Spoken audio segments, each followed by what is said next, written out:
Good afternoon, everyone. Let's go ahead and call the meeting to order. Madam Clerk, please call the roll. Regent Baling. Here. Regent Peterson. Here. Regent Atwell. Regent Delgado. Regent Evers. Regent Grebe.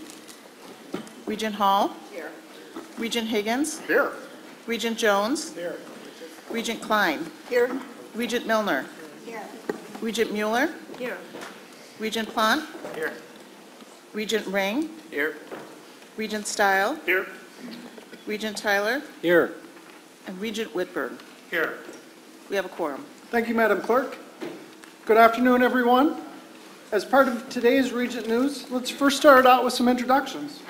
Today, we're welcome and pleased to introduce Jason Plant of Eau Claire. Jason, our newest board member, is Vice President and one of 5 partners at Market & Johnson, one of Wisconsin's largest contractors. The firm operates offices in Eau Claire, La Crosse, and Oakdale, Minnesota, and provides services throughout the U.S. Jason is a Blue Gold, a graduate of UW Eau Claire with a degree in marketing. He's an active member of the community, having served in leadership roles with organizations like Big Brothers Big Sisters, Friends of Sacred Heart Hospital, and the Eau Claire Chamber of Commerce, as well as industry organizations like Momentum West and the Eau Claire Economic Development Corporation. Jason succeeds our friend Regent Farrow, who stepped down earlier this year. Welcome aboard, Regent Plant, and please say a few words.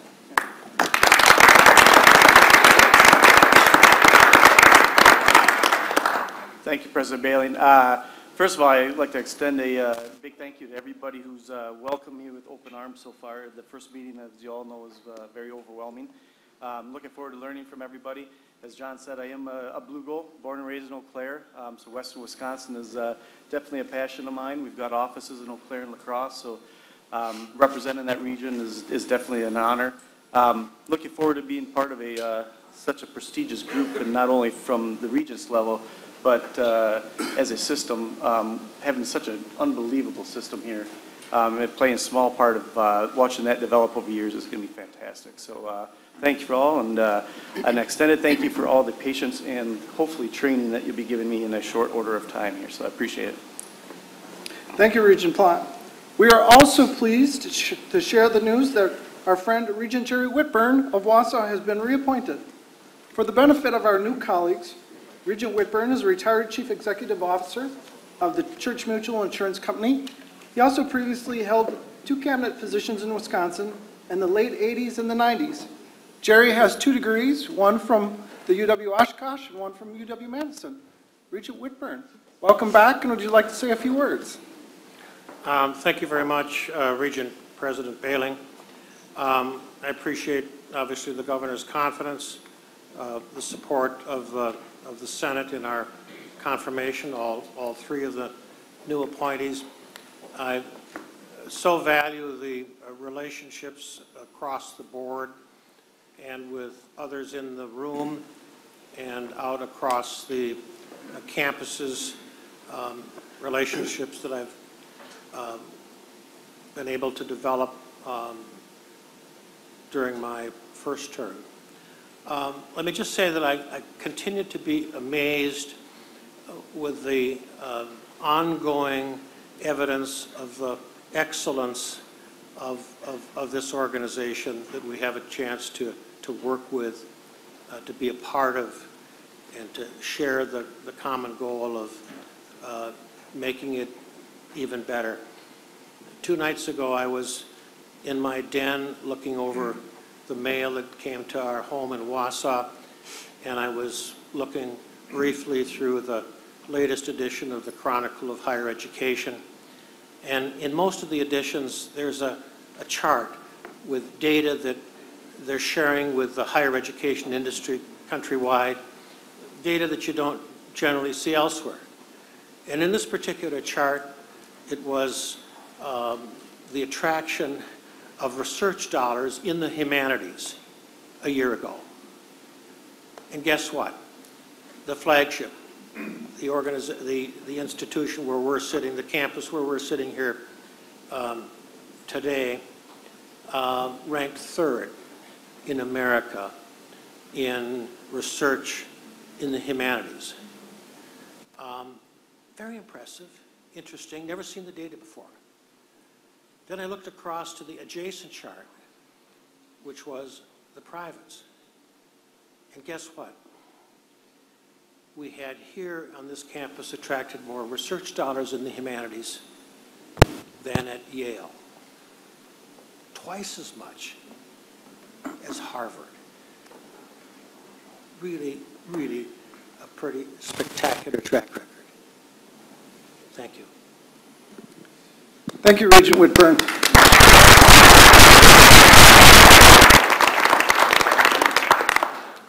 Also joining us today, unofficially, is newly appointed Regent Chris Peterson of Grantsburg. Chris will be seated for our first meeting in June, when we'll officially introduce her, but she has joined us today for a preview at hand. Regent Peterson, please stand and let's give her a welcome.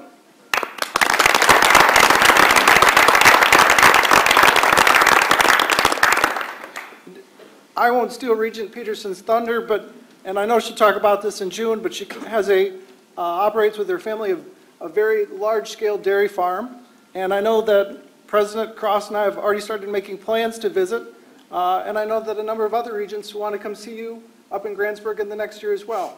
So again, congratulations, Regent Peterson.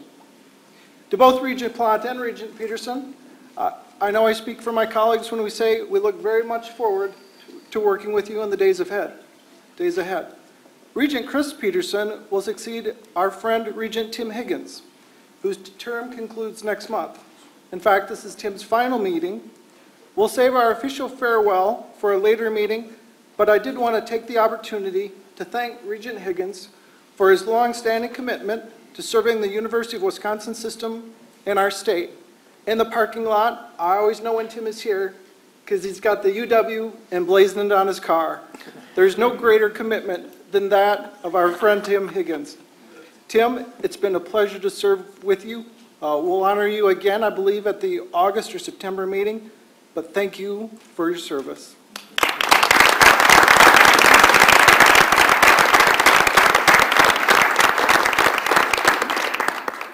Now I'll turn it over to President Kraus, who I believe also has some introductions this afternoon. Good afternoon, everyone. I thought I'd take this opportunity to briefly address a topic that has attracted considerable attention in Wisconsin and, of course, nationally.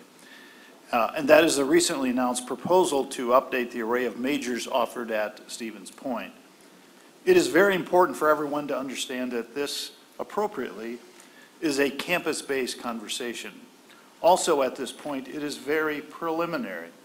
All shared governance groups are engaged in the process, as well as students, the community, and others. When any program or offering change is being contemplated in the UW system, we have defined processes in place, and those processes are being followed at Stevens Point. More specifically, the process is designed to encourage faculty, staff, and students to propose alternatives. This board, by adopting and revising board policies, entrusted our chancellors with the discretionary authority to evaluate academic programs and to offer proposals for changing their program array. If a chancellor exercises that discretionary authority, then, as the policy directs, they must also engage shared governance groups seeking their recommendations while providing them with all pertinent information and rationale. This initial discussion between the chancellor and the campus community is where Stevens Point is now. Respecting that campus-based responsibility and the process, we, as system administration, do not wish to disrupt the organic and productive discussion that is currently occurring. As the discussion moves forward, Chancellor Peterson wants to ensure there's ample opportunity for full engagement of shared governance. To do that, these discussions will potentially extend well into the fall semester. In my view, the Board of Regents, as a penultimate governing body of the University of Wisconsin system, will have opportunity to examine, question, and review any recommendations that require board oversight under our clearly stated board policies and procedures related to this important campus consideration. Until such time, we do not want to unintentionally influence these discussions or ultimately decisions. Clearly, there is keen interest and engagement in the ideas being discussed, which we welcome and expect. For now, we will let the process unfold at the campus level. So turning to introductions, I'm pleased to welcome a new colleague, Catherine Mayer, UW Systems Interim Associate Vice President for Information Security. Catherine is a Madison native and a UW-Madison alumna. She brings more than 30 years of U.S. Navy experience in information security to the UW system. Most recently, she served as the Director of Strategic Initiatives under the commander of the Naval Information Forces in Virginia. There, her duties included developing and managing initiatives related to global information security activities. The Associate Vice President for Information Security is a new position in the UW system, reflecting the critical importance of information security in all of our academic and administrative work, rather than only in information technology. Catherine will lead UW Systems' information security program, working with all of our institutions to enhance our security efforts. As a side note, Captain Meyer outranks both Regent Whitburn and I. So if you see both of us feeling like we have to salute when we are around her, you'll understand why. So welcome, Catherine. Would you please stand?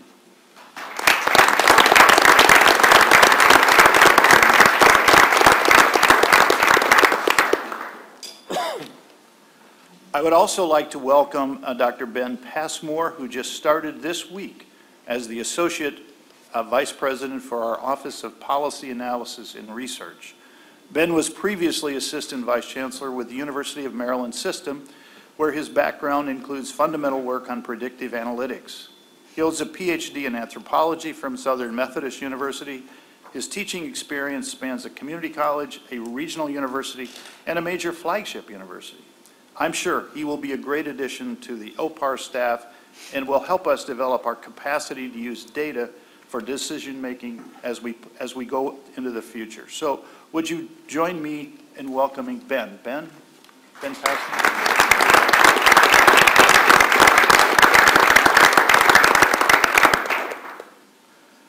I would also like to extend a welcome to Julian Williams, Vice President for Compliance, Diversity, and Ethics from George Mason University. Dr. Williams is spending some time at the UW Parkside campus as part of a mentorship program with the Askew Millennial Institute. He is paired with Chancellor Ford, who just could not be here today. So, Yolene, you want to stand? We'll welcome you. Thank you. Nice to have you here.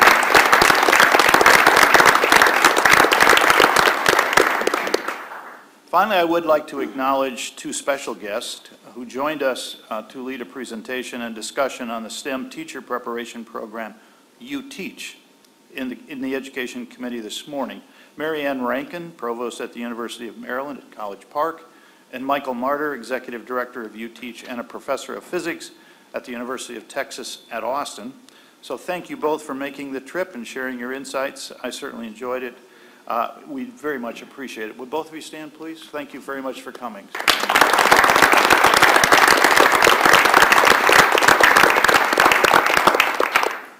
President Bailey. Thank you. Now turning to item number 4 on the agenda, the restructuring. Last December, this board approved a proposal to restructure UW Colleges and UW Extension, allowing President Kraus to proceed with merging the 13 two-year campuses with our 4-year institutions. This afternoon, we'll hear a progress report from President Kraus and his team. President Kraus. Thank you, Regent President Bailey. I am pleased to report that we continue to make significant progress in our ongoing planning and implementation. What we are doing is complicated and complex. It probably goes without saying. Why we are doing this is much, much simpler: to improve access, to improve transfer, to expand opportunity, and to better serve our communities. All this comes at a time when we face both demographic challenges and a shrinking workforce and an increased and improving economy. To lead today's update, Vice President Rob Kramer will present an overview and progress report on the restructuring. Regents, I want to leave plenty of time for you to engage in this discussion following the presentation. Chancellor Sandin will then speak to the transition of UW College as an extension over the coming year. After Chancellor Sandin speaks, we have invited the chancellors of 7 of the receiving institutions, excluding Madison at this time, to briefly address the board on how restructuring is taking shape in their respective regions and to articulate their visions of how that restructure might better support students and accomplish our goals in the areas of access, affordability, and opportunity. So looking further ahead, Chancellor Blank will provide an update on the UW-Madison and extension changes at our meeting in June. Vice Presidents Henderson and Kramer will also present a progress report on changes related to system administration at that time. So back to today. After we have heard from all of the receiving chancellors, we've reserved ample time for the board to ask questions. To start us off, I now turn the floor over to Vice President Kramer. Ron. Good afternoon. Thank you, Regent President Bailey and President Kraus, for time today to provide an update on the restructuring project with a focus, as President Kraus said, on UW colleges and the 7 receiving institutions. I'd like to spend a few minutes providing an overview of system-wide activities in support of the restructuring. Additional details are in the binder that you received. Looking at the current project status, we continue to follow the January 2018 submission to the Higher Learning Commission. We proposed a 2-phase approach in the application to move our current structure to the new structure. The continuity of accreditation throughout these phases is central to all of our decisions. The project teams are working on the transition for both UW colleges and UW Extension. The focus of activity is now moving to the receiving institutions. We've organized the project around 3 sets of teams: student, employee, and administrative/finance, plus academics and transition services in 2018-2019 through memoranda of understanding with each of the receiving institutions. 2018-19 is the year that the majority of UW colleges and extension functions will begin transferring. Priorities include student and employee services, such as registration and advising, access to needed courses, payroll, and benefits. We will complete an MOU with each receiving institution to define the 2018-2019 services that will enable campuses to transition at different paces during the course of this year. Information systems, including the EAP managed by UW Help, and student information systems are a focal point during the next several months. Functions in several areas, such as HR and IT, will be provided during the transition by UW colleges as a shared service, while we design a standardized delivery for those in 2019, 2020, and thereafter. In February, I noted that HLC would have a committee review at the end of March. That process was changed, and they're ending up doing a desk review, which we took as a positive signal. We continue to expect action in June of 2018 by the HLC. The schedule you see here prepares us for Phase 1, defined as July 1st, 2018 through June of 2019 in our application. The framework we're using is organized around functions, employees, and budgets.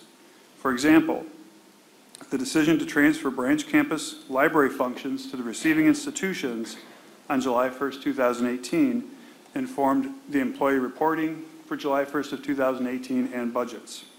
Similarly, the decision to provide IT as a service in 2018-19 informed employee reporting and budgets for that function. This structure is followed across the UW colleges and is also being used with UW Extension. Details on the functions, employees, and budgets are in the binders.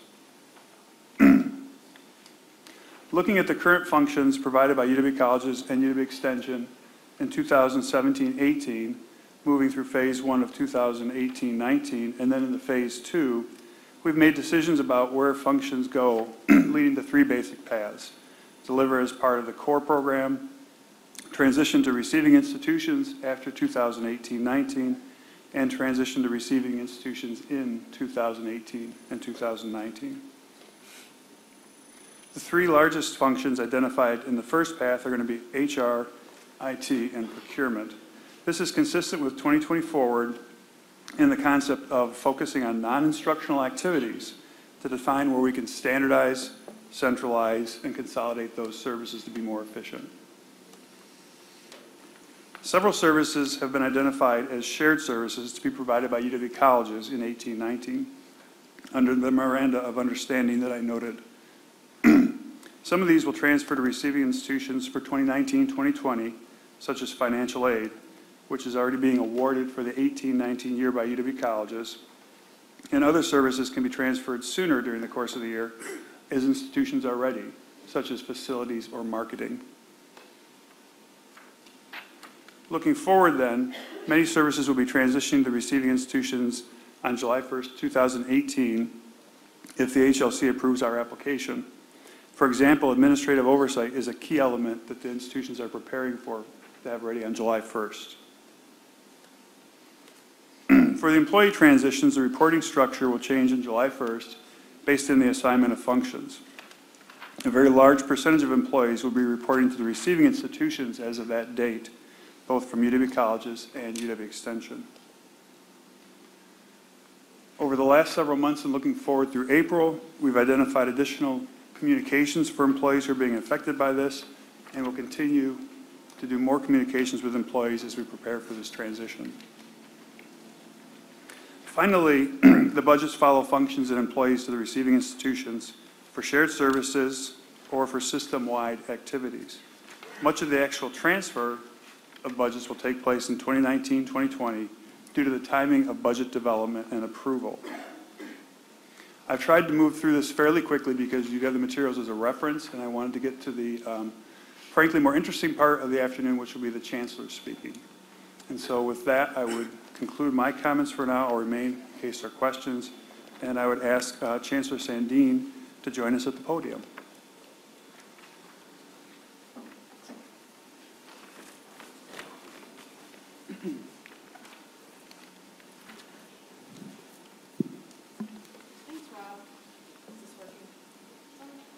For that overview. I really appreciate it. And like many of you, I'm really looking forward to hearing what the receiving chancellors are going to tell us about their program plans. Of course, I've discussed it with some of them and heard other ideas, but it'll be great to see that. I think bringing new program opportunities to these UW colleges campuses, the branch campuses, will be a great, great thing. But of course, as you heard from Rob's overview, most of this transition will take place in academic year 1920. So we have the next academic year. Just to orient you, we're currently in academic year 17-18. Then we're going to go into a transition year, which will be 18-19. And that is the year that UW colleges and UW Extension continue to function as non-accredited institutions, and UW Extension has been a non-accredited institution since its inception, to provide basic services. So 18-19 will be known as the transition year of restructuring. It's also known as phase 1 of restructuring. And the main goal during this year is to ensure that we have seamless continuity of service for students at what will then be known as the branch campuses. And we'll be working close with our colleagues to make sure that that is seamless and smooth. Now, why do we need to do this? Well, we kind of went into this restructuring pretty rapidly, and I understand the reason for doing that, and it makes a lot of sense. But a couple decisions were made subsequent to that that really put us into this transition year. So number one, the U.S. Department of Education determined that it should be the UW colleges that awards financial aid for that year. So that triggers a cascade of other decisions that the student record needs to remain the UW colleges, and we will provide the financial aid.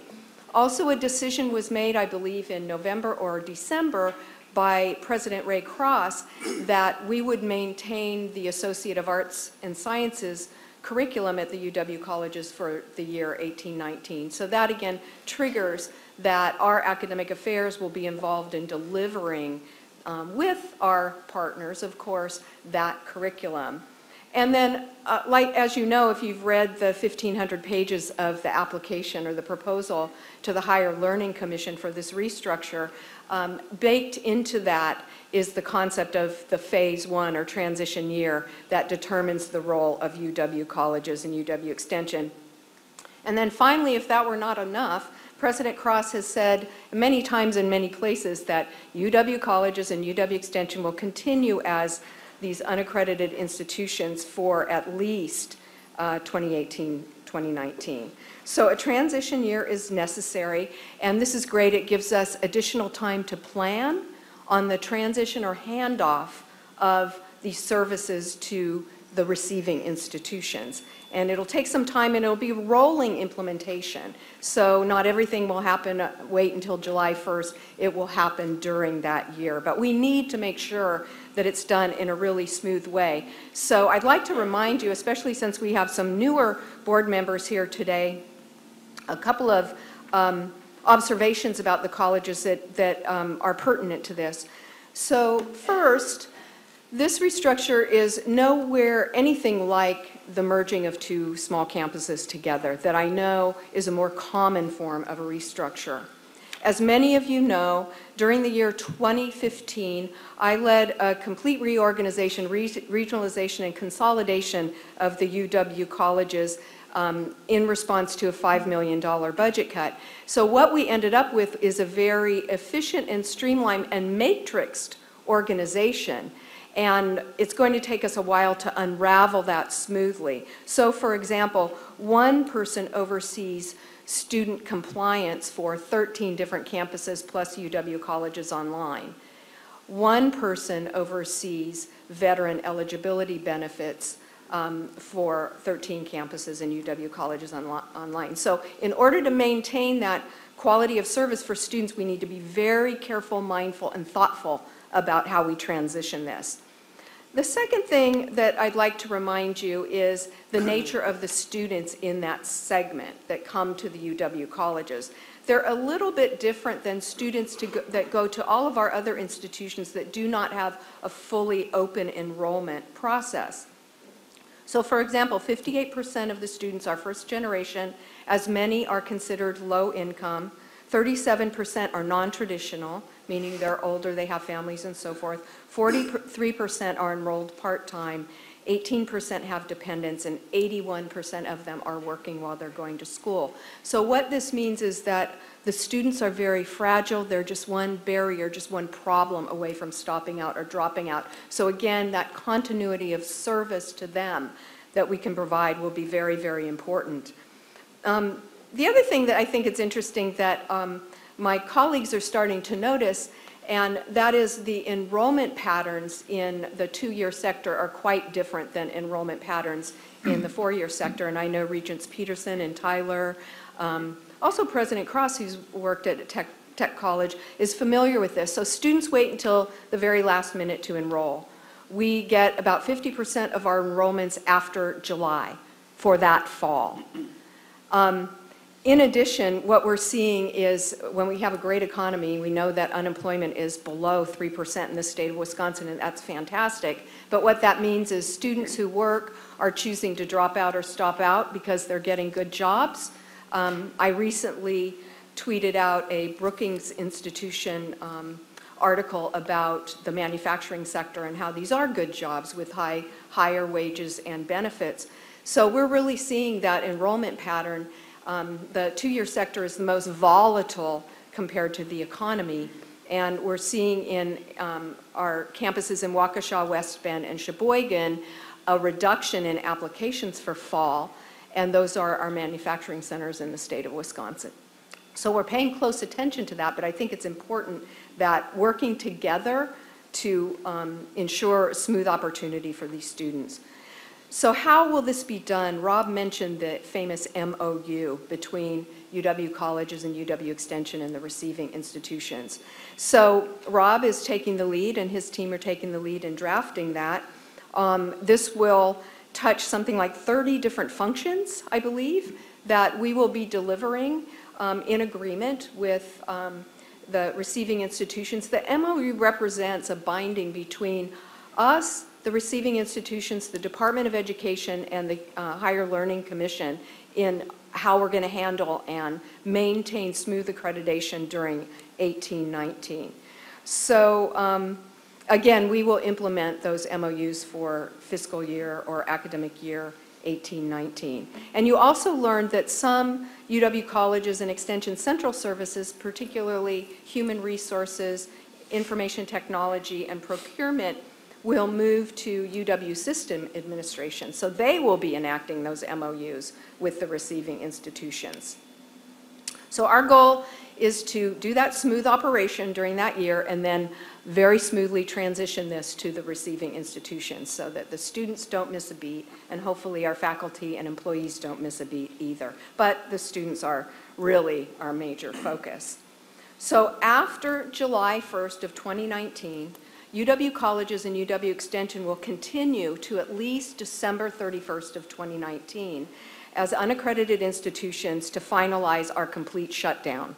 So things that we will be doing during that 6-month period or more will be preserving and transferring files, archiving records, closing out our relationship with the federal government, transferring or closing out contracts, closing out our relationship as an accredited institution with the Higher Learning Commission, having final audits conducted by Lori Storrs' organization so that we can wrap this thing up in a neat bow. I mean, it's not that often that you dismantle or discontinue an accredited institution, and we want to make sure that we do it right.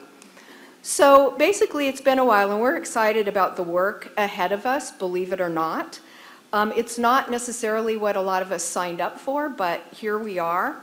And how many times in your career in higher education are you involved? Do you get to oversee the shutdown of a 50-plus, actually two 50-plus year-old institutions within a major public university system?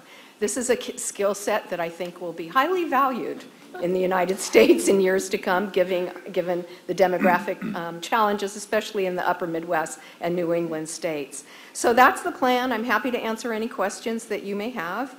And thank you for the opportunity to let you know what our role will be in this restructuring in the next year or two. Thank you, Chancellor Sandine. At this time, the chancellors from the receiving institutions will update the board. Each update will be about 3 minutes, and then questions and discussion will follow.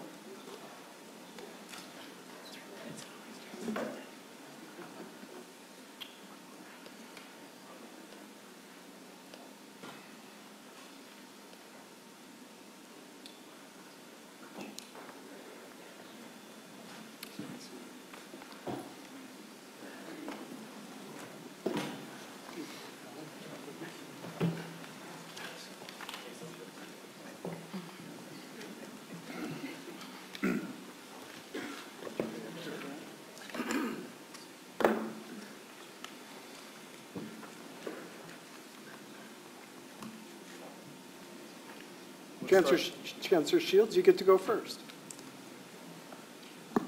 Thank you. Let me take a deep breath after everything I just heard.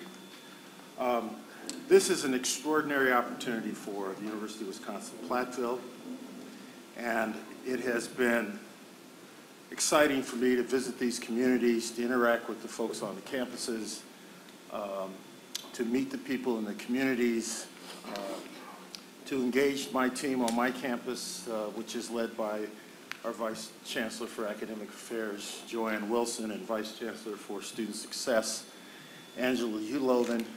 And I will tell you that it would have been a full-time job if we only had to deal with the communities who've been extraordinarily positive about the opportunities presented to us.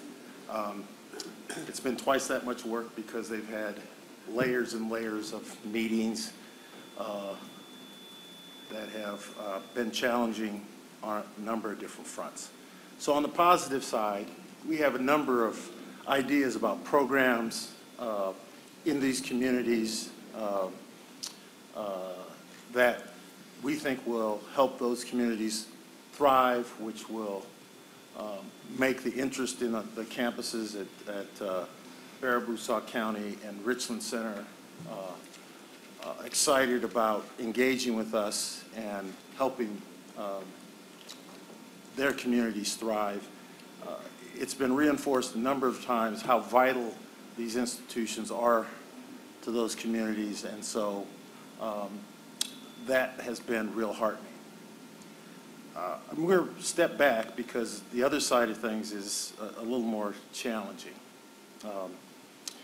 You have a group of chancellors that sit here that have run pretty complex institutions with fairly sizable budgets, with students from exactly the populations that were spoken about earlier. We've been dealing with those. I think every one of us appreciates that a complex system like this isn't sort of done with the wave of a hand, but the biggest barriers to our being successful in bringing these two-year campuses to a thriving state is the layers of bureaucracy that we're dealing with now. Some of it I appreciate is important, and we want to stay in compliance, but we're doing the sorts of things that I think will help these communities be successful. We have recruiters on the ground. We're reinvigorating the student support services that these students that do face some unique challenges need face-to-face on an ongoing basis. We're developing the processes to do that. And I have every confidence in all of my colleagues that are sitting at this table now that left to our own devices, we could figure this out with a bit of support on some of the more complex issues with system and colleges. Much appreciated, but I would suspect each one of them will say much what I've said, that we're excited about engaging these communities. We've all of us gone into these communities and said, hold me accountable. It's hard to be accountable if you don't have control of the dials. Thanks. Yeah. Thank you, Chancellor Shields. Chancellor Copper. Yes, well, when initially the board asked us to comment about the restructuring, I said that I was very excited about it, and I continue to be very excited about it. Let me share with you that from the beginning, we have approached this in saying that this would be a very collaborative process. So the day after this board approved the restructuring plan, we were at UW-Rock County campus. My team, we met with the leadership team, we met with faculty, staff, and students, and again, listened, engaged in conversation. And what we learned is that we share many common values. Our dedication to affordability, our dedication to accessibility, our service to our communities, our commitment to economic development and workforce development, all are things that we share across our campuses. We also immediately, both of us had restructuring committees. So again, taking a collaborative approach that we brought our restructuring team together as one, and we also invited our county board chair to participate that as well. And as Chancellor Shield has mentioned, we all went out into the communities, so began engaging our city councils, our county board, et cetera, in the process. Also, it's been a lot of work. We have a lot of people with boots on the ground doing amazing work in a variety of functional committees. I'm very proud of the work that is ongoing. And again, people have really been doing yeoman's work to make this all come together. The other thing that we felt was very, very important, again, in taking a collaborative approach, was that we really wanted to engage our local legislators, our community leaders, our business leaders, in addition to higher education leaders.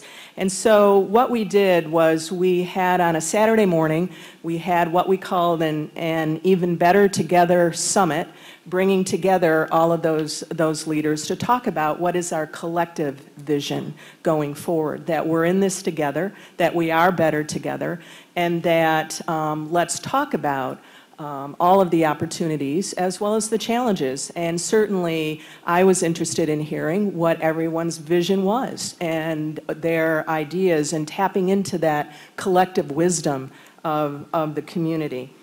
And so to give you an idea, we talked about a variety of things, including certainly the vision of how do we expand, as we've talked about, opportunities for program offerings in UW-Rock County to enhance the region's educational opportunities, the workforce development opportunities, the economic development opportunities. And in that regard, we have certainly, again, not only engaged all these individuals, we certainly have welcomed to the table Black Hawk Technical College, because we're going to do this, again, very collaboratively and working together to expand those opportunities.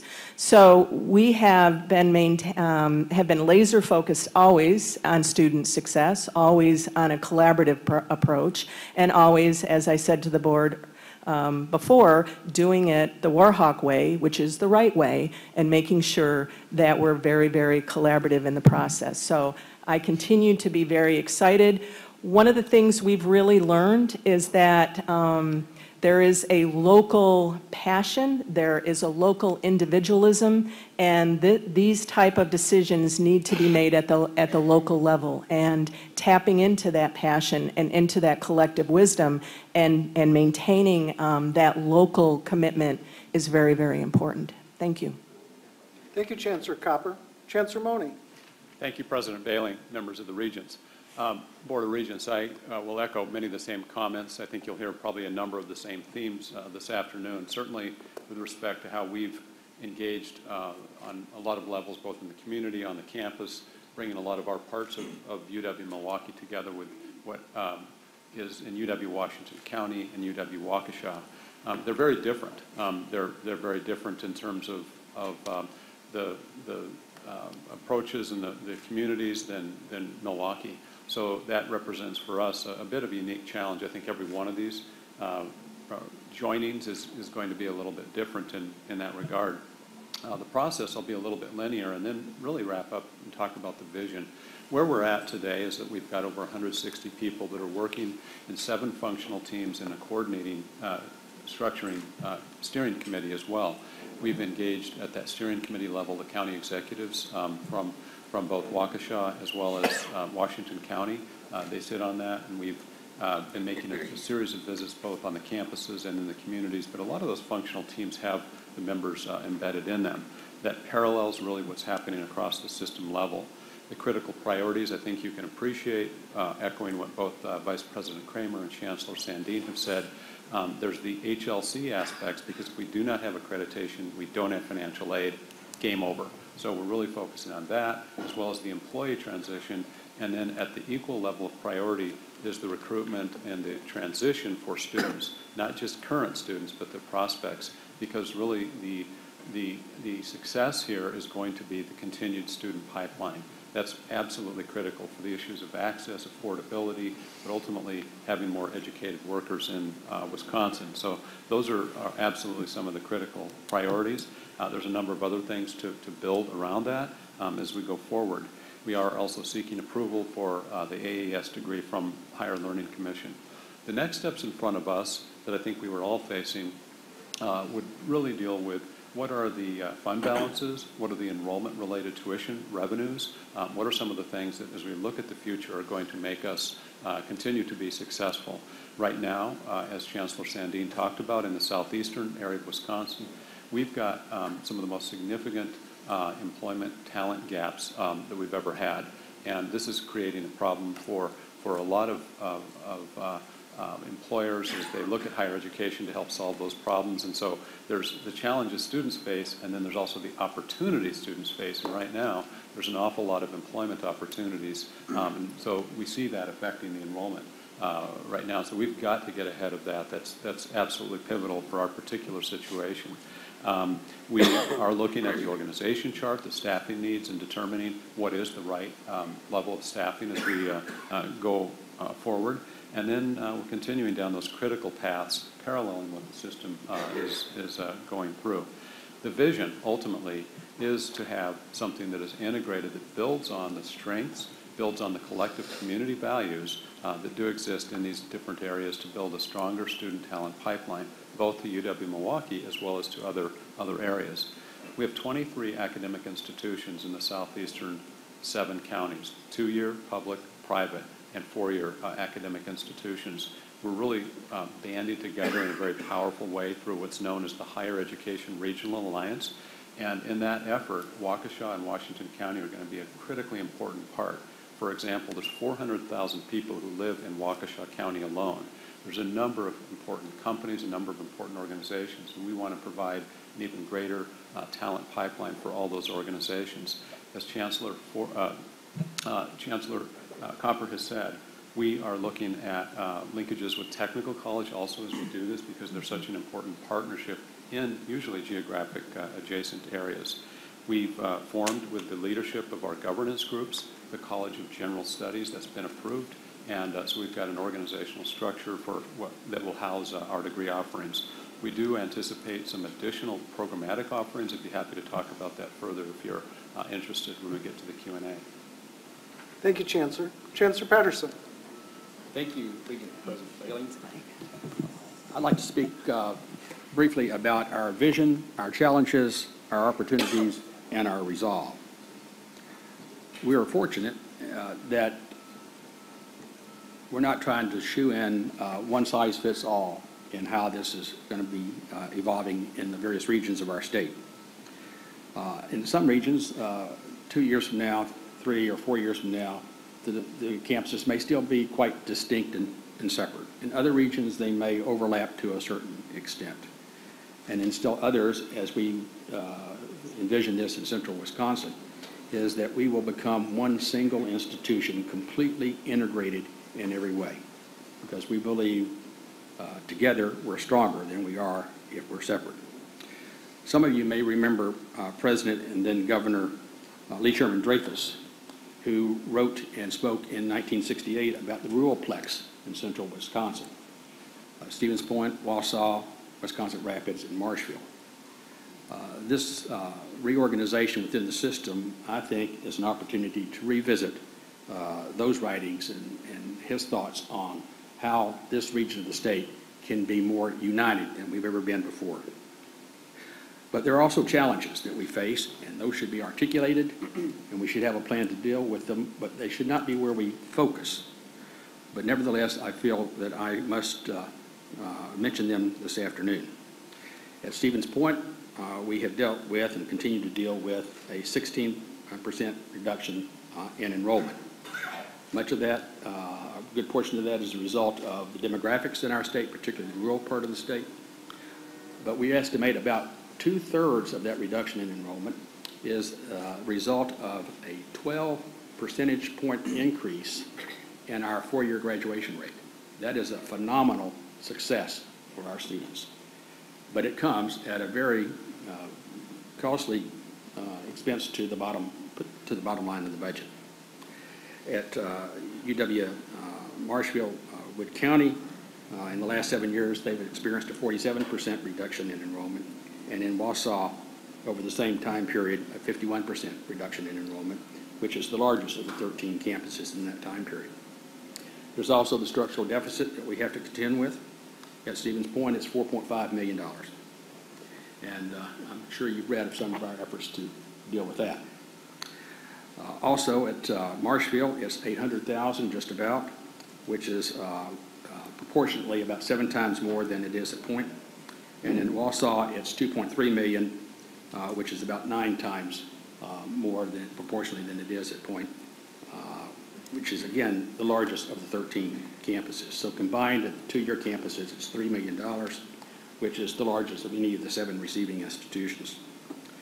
There are various revenue streams that are being used to mitigate those structural deficits, and the system has assured us that they will cover those for the next 2 years, and that will be helpful.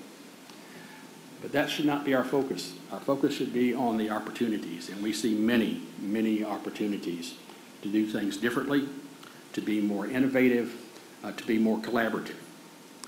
For example, we see expanding our relationship and partnership with Marshfield Clinic and allied health offerings in Marshfield. We see opportunities to expand what we're doing with nursing in terms of our nursing completion program with the technical college there, as well as collaborating with UW Eau Claire School of Nursing, who's had a program in Marshville for some 30 years. We also see opportunities to expand business offerings in Wausau, where a student can come and do their general education requirements, do all their undergraduate courses for business, and add another year for an MBA. Proposal that we're going to be bringing to this board in the very, very near future. We also see opportunities to more closely collaborate with the technical colleges, particularly in the Bachelor of Applied Science, where the first 2 years are done at the technical college and the last 2 years are done with us. And again, 2+2 programs of the technical college, nursing again being a really good example. But what I don't see, and what I think we need, is a greater sense of urgency in how we deal with these issues. And so this afternoon, I'm asking the UW system and the Board of Regents to expedite program approvals when they come forward. We can do this, and we can do it well, and we can be successful. But I do not believe we can do it at the pace that the Academy is prone to operate. And so to conclude, our resolve is to get this done. Brad Carter, who's the Chief Executive Officer at Marathon County, said recently at this board meeting, he had 2 priorities. One was to keep the doors open, and the second was to maintain access. We agree with him 100%, but we want to do so much more than that. Our strategic plan that we developed 6 years ago is even more applicable today, because it talks about vibrant communities, healthy communities, prosperous communities, and sustainable communities. And that is so what we need in central Wisconsin, and that's what we're going to do. I ask for your support and your help and your partnership in getting that done. Thank you. Thank you, Chancellor. Chancellor Miller. Thank you, Regent Presidents. It's a great pleasure to be here to talk about what we think is a fantastic and historic opportunity in northeast Wisconsin. I do want to pause here for a minute, and this is a complex project, and there are a lot of moving parts. I do think it's fair to thank Ray and Rob and Sean and Jim and the other members of the system staff for working through with us. It's a difficult issue, and we all have different approaches, but I, for one, am grateful for their support in this. We're about to enter into a period of time, a great opportunity for us to join with 3 groups of fantastic colleagues at UW Marinette, UW Manitowoc, and UW Sheboygan. These universities are in great communities with a lot of assets and a lot of enthusiasm for higher education in general, and of course a lot of enthusiasm for their regions. This is, we're calling this project Coastal. All of these universities, including ours, are either on the Bay of Green Bay or close to or right on the, Lake Michigan. This is very important to us. We have some of our best people working on this. Cliff Ganyard in the provost office runs this project Coastal for us. He's here today, along with the provost and Cheryl Van Gruenzen and Matt Dornbush and others. We have hundreds of people working on it at all 4 places and in the communities. This is an opportunity to reimagine higher education in that green area up in Wisconsin there, those 15 counties that this new university will, the footprint of this new university. This is a very vibrant area. It's got a dynamic rural urban continuum, a rapidly developing diversity. It has a coastal orientation. It includes 1, maybe 2 internationally branded cities, one of the largest manufacturing sectors in the state, one of the largest healthcare sectors in the state, and some of the Wisconsin's most precious and beautiful resort areas, including Door County. And if you take out Milwaukee and Wisconsin out of the picture, it includes about 25% of the population in the state of Wisconsin. With this reorganization, we envision a multi-campus university that's unified, that has an integrated curriculum, that's efficient in regional management and leadership, and that deploys carefully targeted, community-based and community-led upper division liberal arts and professional programs in these areas, along with the AAS degree in general education. Our overarching goal is to increase access to higher education in all of these counties and to put in place transformative innovations that ensure success of these students. We share the access mission of these universities that we're joining. The only way we can achieve that, and the way we're approaching it, is to extend our model of partnership at UWGB, our innovative partnership imperative, throughout this entire region. We have a very vibrant relationship with our technical college. We're going to have to extend that and add a new technical college to it. We're very excited about that. We're going to have to do this with K through 12, with the business and nonprofit sectors, with local government, and with state government. And we're also going to have to work in different ways and more creatively than we have in the past with our system colleagues. There are significant financial issues related to this reorganization. There are significant academic challenges related to this reorganization. And we all know what they are. Their enrollment, their existing deficits, there are other issues like that. We believe those can be overcome if we adopt our partnership model.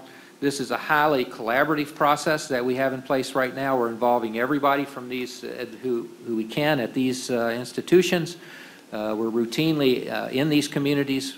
We're very active with the county and city governments in these areas. We've met with all the legislators in these that touch on these 15 counties. We're working with the 3 existing foundation boards, business leaders, and of course we have some innovative thinking with our technical college leaders. We will use the transition period in the next year to deploy a region-wide process to determine what these campuses will look like in the future. And that will include everybody who has a stake, which is everybody in that region. And we have begun to plan that process already so that we can get out of this transition year with a trajectory in place. We're very excited about this. And we hope you'll support this. We believe it's a good thing for the University of Wisconsin. And thank you for a few minutes to explain our vision and our approach to you today. Thank you, Chancellor Miller. Chancellor Schmidt. Good afternoon. I think as you watch these joinings come together, you will see that they'll take different paths, and I think that's really good for the state of Wisconsin. It represents the uniqueness of each of the communities and the uniqueness of the universities that are also joining with these 2-year campuses. In November, when I spoke to the board, I expressed my strong support for President Kraus's restructuring proposal. I told you that I was optimistic that these joinings will benefit Wisconsin if we stay focused on 3 things: our students, our missions, and our communities. Structures and policies will come together naturally, with effort, but our attention must first be on our people.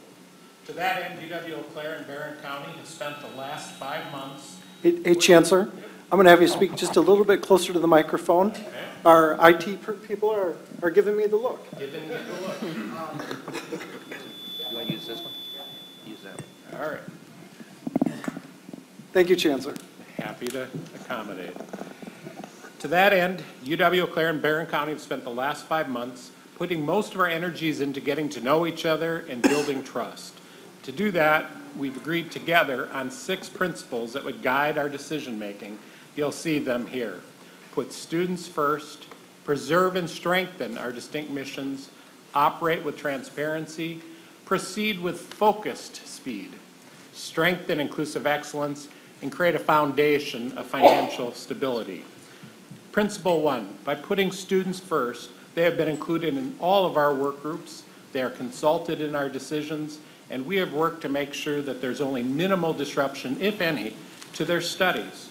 We're gratified to see that applications to UW-Barron County have not suffered. In fact, it appears we're right on track to reach our enrollment goals for the coming fall. Principle 2, preserve our distinct mission. UW-Barron County has clear access mission in service to a large region in northwestern Wisconsin, where UW-Eau Claire has a more selective admissions process. Those distinct missions will continue, and it'll be our focus to make UW-Barron County an included part and branch campus of UW-Eau Claire while meeting the needs of that region and that population. As Chancellor, my primary job is to ensure that we preserve the missions and in fact they have a chance to flourish. I believe we will be stronger together Their expertise that Barron County has will actually strengthen UW-Eau Claire's mission, and I believe UW-Eau Claire can also help UW-Barron County better meet its mission. I just visited their campus again last week, and in my conversation with faculty and students, I said my focus will be to make investments in the classroom and key support services, not in administration. Our success will come by serving our students and communities exceedingly well. The distinct mission that includes serving that region, we've held 5 campus and community listening sessions. We've met with the Chamber, the Rotary, the County Board, the Economic Development Committee, and several other civic and business leaders in the area. We've had initial meetings with some of the largest business owners to find out what would help meet their needs the most. It's very clear after speaking to them that there's strong support for this campus. I've referred to it as a scrappy little campus that plans to win and meet the needs of the people in that region. We've heard early support for the idea of expanded business programming and had conversations with Marshville Clinic just last week about how we might help meet the critical nursing shortage in northwestern Wisconsin. Principle 6 includes creating a strong financial stability. We know that the demographics have been challenging, the budgets have been challenging, and I've asked our planning committees to come together to create a strategic planning process and vision for that campus now that it has the resources of the main Eau Claire campus. I believe that over the course of this coming year, a vibrant plan will be developed by bringing our best thinking to the table that can best meet the needs of that region. Last November, again, I told you I was optimistic about this restructuring. I have to tell you, I'm even more optimistic now. We've had more than 100 faculty staff directly involved, giving countless hours and hammering out solutions and building bridges. We've been frustrated at times. It's difficult, as Chancellor Sandin mentioned, to unravel the various systems and data and figure out how it plugs into various policies and rules. I'm convinced that we will get through this.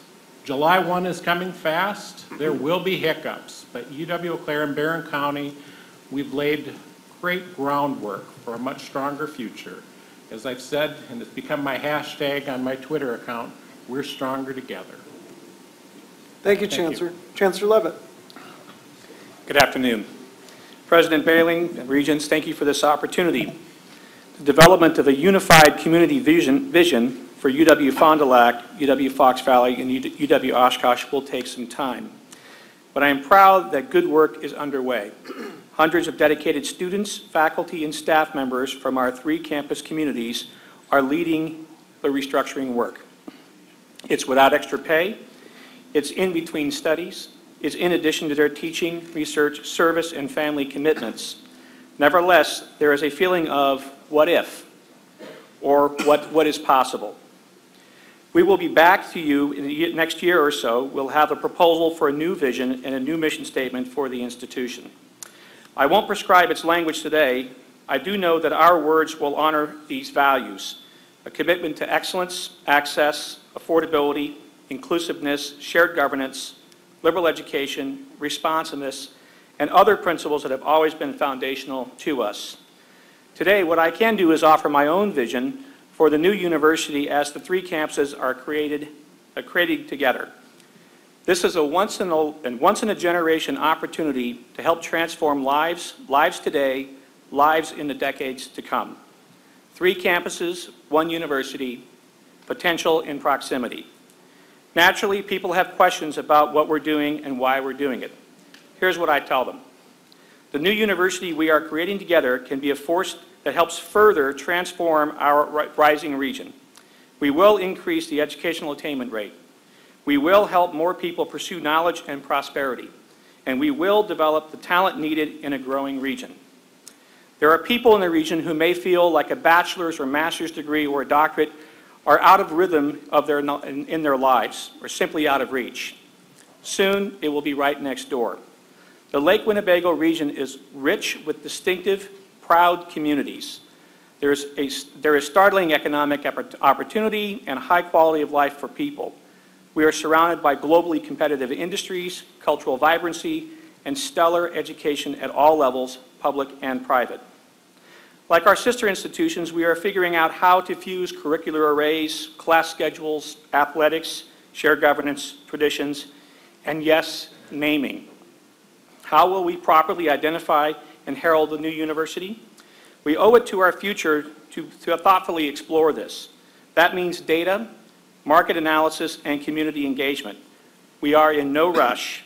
We will take our time to honor each campus and communities past, present, and future. Perhaps we shouldn't be surprised that we are finding and proving that we are already one in so many ways. Smart, strong collaboration and leadership from student affairs teams across campuses is getting results in recruitment. We have met with high school counselors at each of the two-year campuses to explain what is changing and what is not changing, a very valuable conversation. And today I'm happy to report that every campus's student applications are up, and so are our collective hopes. Here's another example of our oneness. UW-Oshkosh began its search for a permanent provost a few weeks ago. I'm proud to say that our search and screen committee includes 4 faculty members, 2 each, from UW-Fond du Lac and UW-Fox Valley. I also created a restructuring advisory group consisting of city mayors and managers from Menasha, Oshkosh, and Fond du Lac. Alumni and students from the 3 institutions are included. There's a lot of overlap in alumni experience. Cyclones and Falcons are often Titans. Even before our official joining, we are joined. And we have welcomed, and we have welcomed Fond du Lac, Outagamie, and Winnebago County's executives. I'd like to publicly thank County Executives Tom Nelson, Mark Harris, and Alan Beekle for their partnership. They are dedicated leaders. They are proud of their constituents' investments in UW-Fox and UW-Fond du Lac. They are aware of the historic opportunity we have. So what is next? I look forward to more directly engaging businesses and nonprofits in the regions. As you know, that is in keeping with the 2020 Forward Framework priorities. Meanwhile, we will continue the critical work to align student information systems, course catalogs, and other operational functions.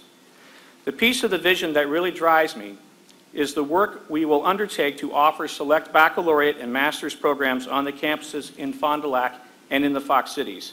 It won't be on July 1, but it will be in the next year or two, and it will change lives. More pathways for more people, leading to greater prosperity in one of Wisconsin's most economically robust and diverse regions. It is an honor and a privilege to serve as a chancellor in this moment. I join all of the chancellors before you today in saying thank you for sharing this responsibility and opportunity with us. Thank you. Thank you, Chancellor. At this time, we've set some time aside for the board for questions for both Vice President Kramer and for any of our chancellors. So board members, questions or thoughts?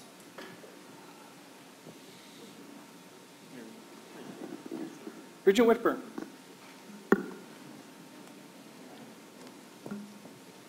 $1,500 pages, Higher Learning Commission. Expecting them to pull the trigger June 28th. This is new space for your board. We don't know much about interfacing with Higher Learning Commission. Is this a heavy lift? Is this a routine exercise?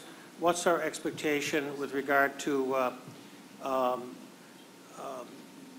clean bill of health, stamp, proceed on schedule? So I think the feedback to date from the HLC process has been positive. Originally, we had said we expected an action at the end of March. And again, as I mentioned, that was changed to just continuing the desk review to the end of June. I'm personally cautiously optimistic, and in late February, the president said, let's plan on this being approved, given the feedback we're getting. Having said that, until they act, that remains a question mark. And so we have to think about, if it's approved, how are we ready? If they say not yet, which I think no is not an option. I think it's going to be not yet if we don't get approval in June. How do we maintain an accredited institution, the UW colleges, until we get that green light to proceed? But it is a large endeavor. as was mentioned, there have been a number of one-to-one mergers. The scale we're working on is somewhat unusual. I don't know, President Kraus, if you want to add anything to that? I would ask Jim Henderson, Vice President Henderson, if he'd like to weigh in on that HLC comment. I think it's a question we've been grappling with too as well, Regent. Thank you, Regent Whitburn. I would say that this is unusual for HLC, that the scope of this, the magnitude of this restructuring is unusual for HLC. I would also say that we have been in constant contact with HLC to discuss these issues, to make sure that if they have questions or concerns, as Vice President Kramer said, they outlined a particular process that they expected to go through, and that process has slightly changed, but we did take that as a good sign that rather than having more questions, that they were feeling more comfortable. But this is a board action for HLC, and so we would hope that we would have a positive recommendation from the staff, but again, it requires a board action from HLC. Follow-up question? Please, go ahead. I believe in the June meeting, we approve operating budgets for the campuses. So the expectation for the board is that we will do that within the context of the existing structure, business as usual, as to how we've looked at them in the past. I want to ask Sean. Sean, you want to speak to that? Because we're preparing for that as well. Yes, that's accurate. We'll be including as informational only the projected pro forma budgets for the receiving institutions. So you will see that as well, in addition to the traditional 18-19 budget that would be requesting from the campuses. Just a follow-up, a final question, observation. One of the chancellors said, taking our time. Chancellor Peterson said, we're in a hurry. I think in a general way, this business of restructuring suggests for the environment where this is happening, a sense of uncertainty. And that's not necessarily a step toward goodness. And I think up where we are, we feel that. And I encourage you, Rob, as you proceed through this, that getting it figured out appropriately, carefully, but into the done pile as efficiently as you can is a major step toward goodness. Thank you, Regent Whitburn. Regent Evers. Did you want to go first? Go ahead. And this doesn't have to be answered. In fact, it probably can't be answered today. But I continue to have concerns, I guess, but more importantly, I'm really interested in the mission of the two-year campuses and how it might change. And I sense, listening to all of you, that it may not look the same across the state. And at the end, because I think it is an important, the present mission of the two-year campuses is extremely important.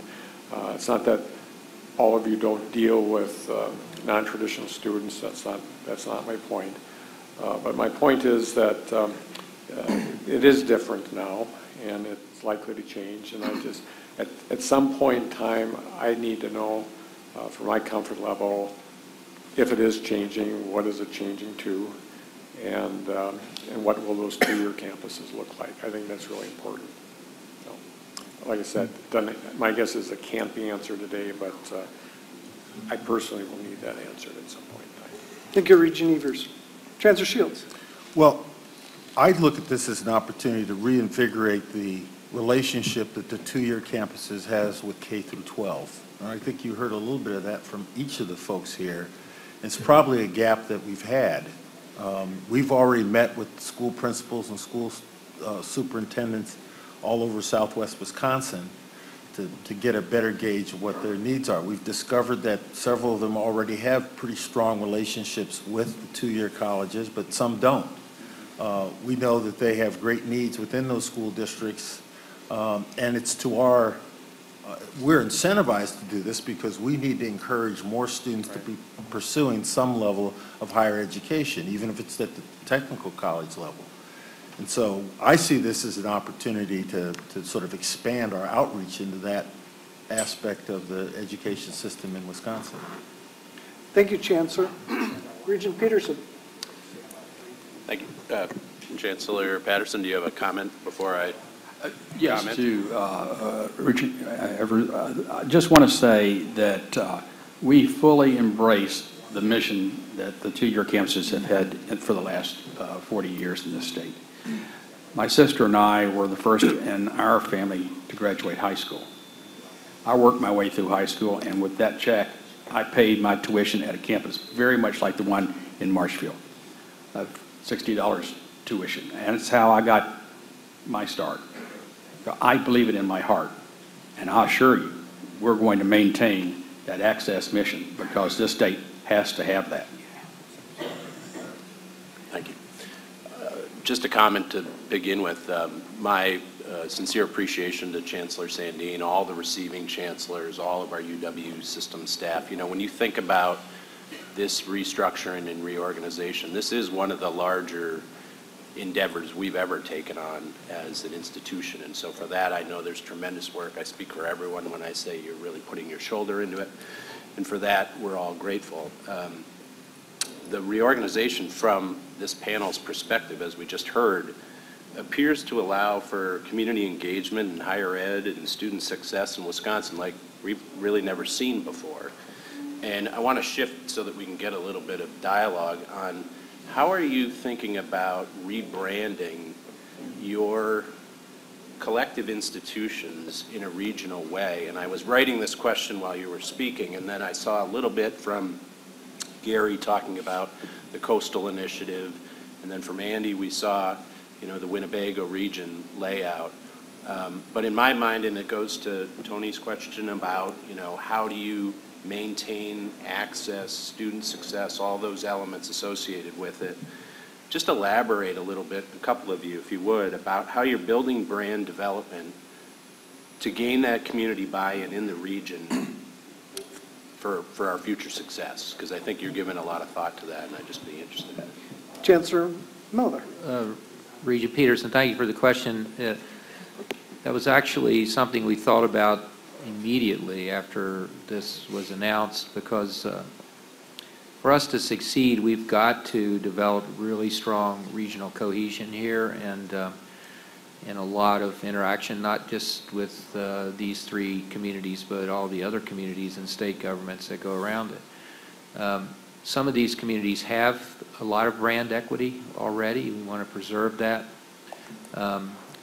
So our approach, and it will continue to be this through this coming year as we decide how to do that, will be to develop a common identity around these major communities and the academic programs we're delivering. Just one interesting note to that, we really think that will also include the way we brand ourselves with the tech colleges.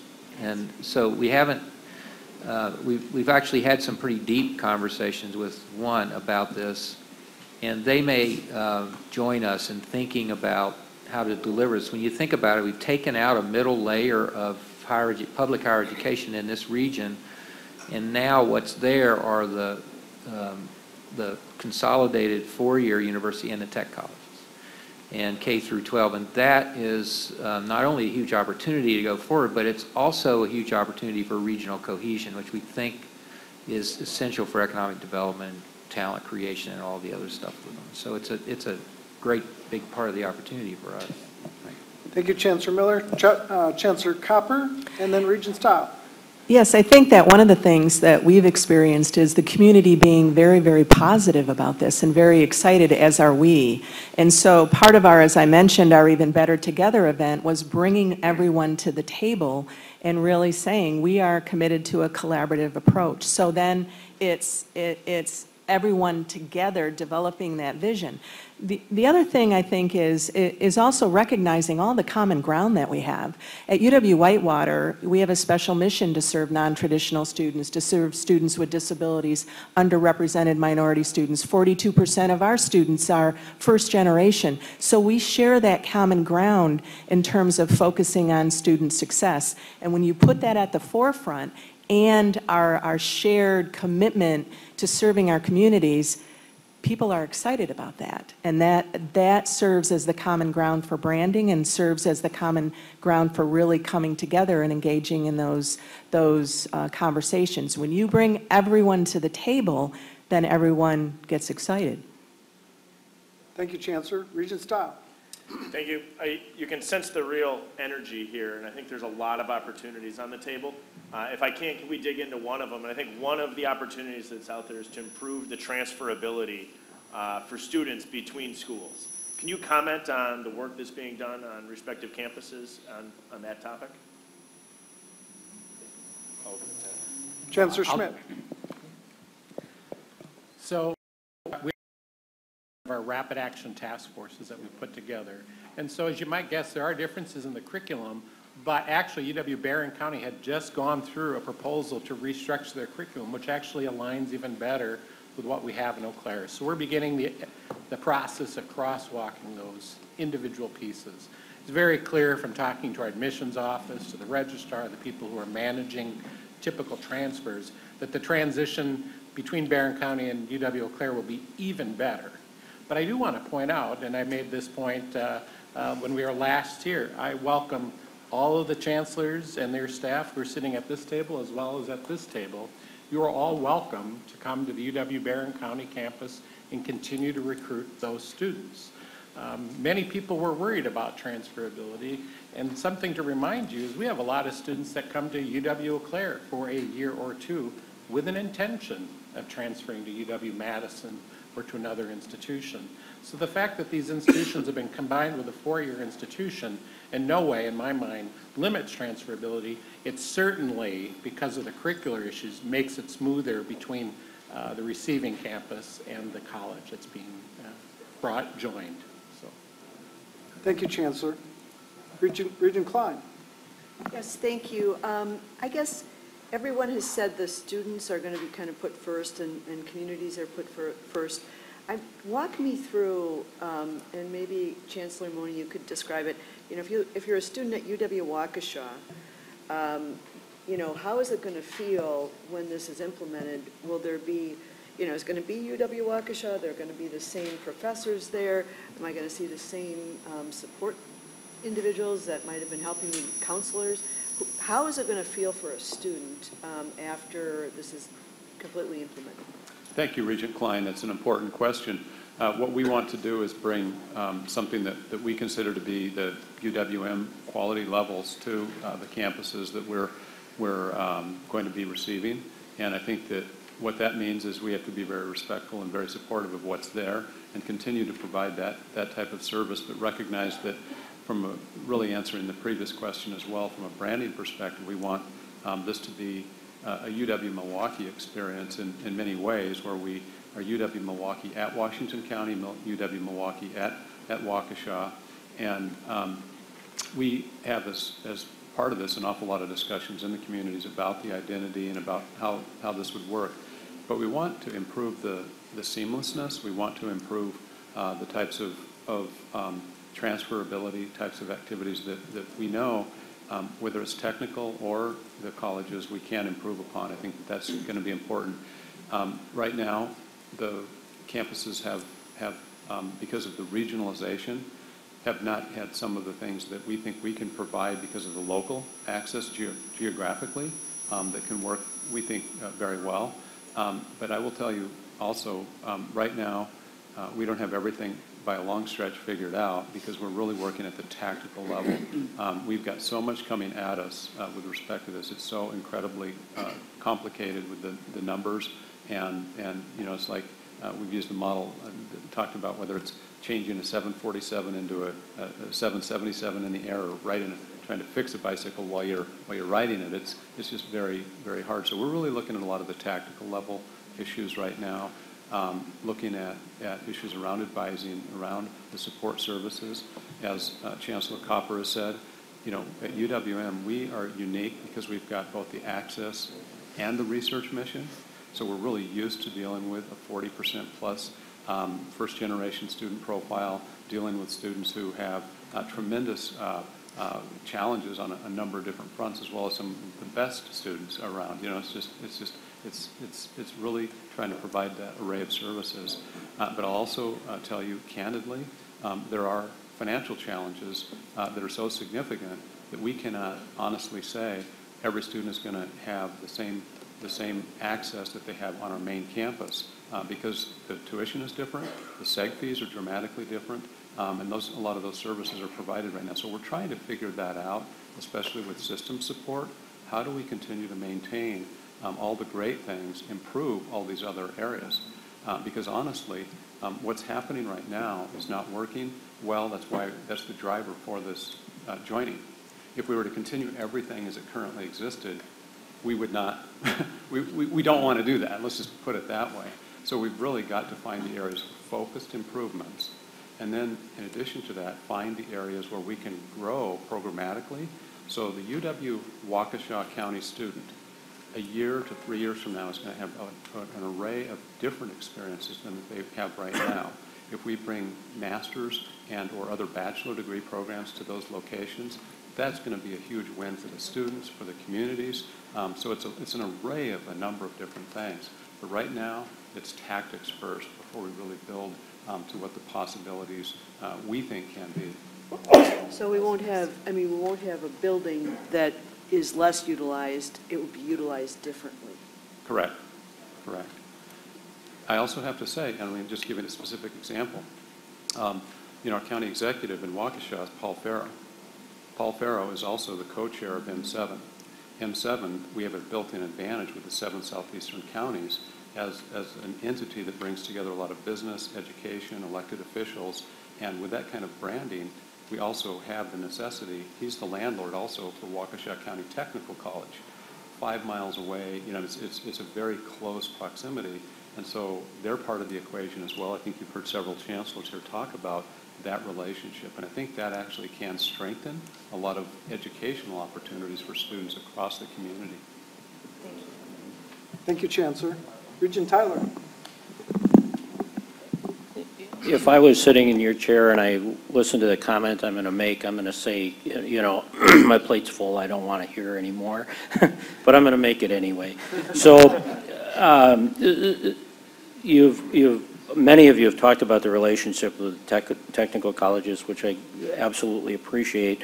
There's a lot going on in the state.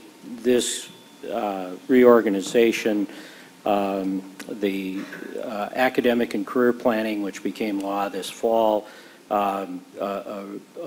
increased effort within the state to develop academic and career plans or career pathways to support the academic and career plans.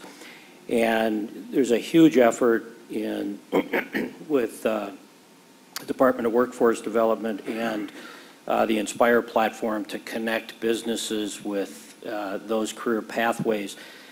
I know you've got a lot on your plate, but you need to be in that discussion with K12 academic career plans and career pathways. Technical colleges are embedded in that discussion, and oftentimes when we see change, we see a pendulum swing too far from where we're at, and you know, I think one of the challenges we've had in the technical colleges is there's been a preference for 4-year degrees, and I think that there's a trend toward acceptance of technical college careers as being great career pathways as well. What I would hate to see happen, and I want that to happen, but I would hate to see happen is have the pendulum swing too far. And if we're not engaged in this very robust discussion that's happening now in K12 around career pathways and academic career planning, I think there's a risk that that pendulum could swing too far. And so I don't need a response. I know you don't need more on your plate, but just please be aware. Thank you, Regent Tyler. Just Chancellor, go ahead. Thank you. Just make a very brief comment about that. Some of the numbers I have seen might have indicated this pendulum is swinging in the direction we didn't quite anticipate. In that, and Regent Evers, I think, will probably comment on this as well. The participation rate for students coming directly out of high school into any kind of post-secondary experience, whether it be tech, college, 2-year or 4-year, are down a lot. So they're coming directly from high school into the workforce. And that's been, all of us have experienced that in terms of the enrollment challenges that we just have a very hot economy right now, that where a student can leave high school, go directly into the workforce and earn a pretty good wage. And so we'll eventually catch them. I'm assuming that many of them will want a post-secondary experience at some point in the future, but I think the pendulum is, the message is really strong right now that there are opportunities right out of high school for you to go and earn a living and forego any kind of education. Thank you, Chancellor. Regent Milner. I don't want to just say what has already been said, but a couple of things.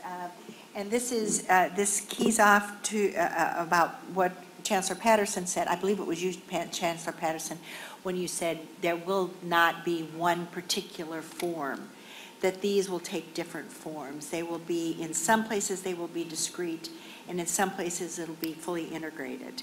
So it's almost like one institution with two different locations. Then I want to tee that off with a comment you made about, I call it form versus substance, which has to do with what do you call yourself, which is what you call yourself very often will evolve based on how this merger happens for you. If it's an integration, if you're one institution in two locations, or if you're clearly two institutions. And one of the things that concerns me is that names do mean something. Identification does mean something. And rather than to jump into it right away, perhaps it's premature to do that. But at some point in time, you have to decide whether or not how you're going to identify yourself. And it may not be the same for each one of these mergers. So I think that needs to be, you need to think about that very closely. And then there's one other comment too, is this is not a point in time, this is evolving, and I think that's been said before. It's something that's evolved. I'm sure all of you sitting there have an idea of how it will evolve, but who knows what's going to be happening. So I would recommend that each one of us sitting around the table and also as a system administration understands that there needs to be a degree of patience in how this eventually rolls out. So I would recommend for we as regents who are part of this, have to be able to oversee this, that we understand that what happens today in a year or two or even 5 years from now may be entirely different. So once again, thank you very much. I want to thank system administration for what they're doing. This has been an extraordinarily heavy lift, but it's something that actually really needs to be done. So thank you very much. Thank you. Chancellor Patterson. You're absolutely right. Words are important, names are important. They symbolize a lot of what we do and what we represent. In the last 3 months, I've had somewhere in excess of 25 meetings with individuals and with groups from Chamber of Commerce to community advisory groups to steering committee governance groups on the campuses, student groups, faculty and staff groups, in all three communities, particularly though in the communities where the two-year campuses are located, about that very issue. And I think we're all coming to a conclusion, and we're not there yet. The conversations still continue, so it'd be premature to say where we're going to end up. But we're giving it a lot of thought and a lot of conversation involving probably 100 different individuals at one, before it's all over. Thank you, Chancellor. Regent Mueller. Thank you. Thank you, Mr. President. And thank you all for your comments. I really appreciate it. And I want to follow up on something our colleague Regent Milner said about being patient, because I think I'm going to sound a bit impatient. But there is so much work to be done, and my take on it is a little bit different. I felt sometimes you were being so careful speaking in code, if you will, because you're right in the midst of this transition. But I heard you say that there are layers of bureaucracy, but we have to expedite program approvals. I heard you say we absolutely need greater integration, but there's strong local passion out there that might counter that. I saw some of you say that we need to create a foundation of sustainability, but there are existing deficits and significant financial issues. And I heard you say we need data, but the data that we have, let's face it, is overwhelming. We have a lot of pages of crosswalk here. So I can appreciate that we need to be patient, but I am looking to our president that we'll have discussions about this in every future meeting, because we're talking about a base of 100 million or more and staff of what, 1,800 who are in play. So I look forward to that June meeting as well. We're right in the midst of it right now. Heavy lift indeed. Sounds good. And when we first made the motion to approve the moving forward on the reorganizational move, I'd made the commitment we'd put it on the first 8 agendas. I believe this is now meeting 4 of that commitment, and if we need to extend that, we can certainly do that. So thank you, thank you, Regent Mueller. Chancellor Shields. I just have one more thing that I want to reinforce. It is hard to be accountable if you don't have control. It is hard to be accountable if you don't have an idea of what your money's going to look like. I appreciate that some of that may be hard to unravel, but I would just urge that we think about collectively taking the chance of just making some commitments and not sort of phasing it over 3 or 4 years. And I say that because the individual communities and the schools, these campuses, now is not the time for more uncertainty. The sooner we can provide some certainty on some fronts, I don't think anybody expects us to have this figured out all at once, but the sooner we can make some commitments and move forward, the more confidence the people on these campuses and in these communities and these counties who've made significant investments over time, the more confidence they're going to have in us. Thank you, Chancellor. Go ahead, Chancellor Mone. If I may also just add to that theme, I think one of the themes that's beneficial for everybody to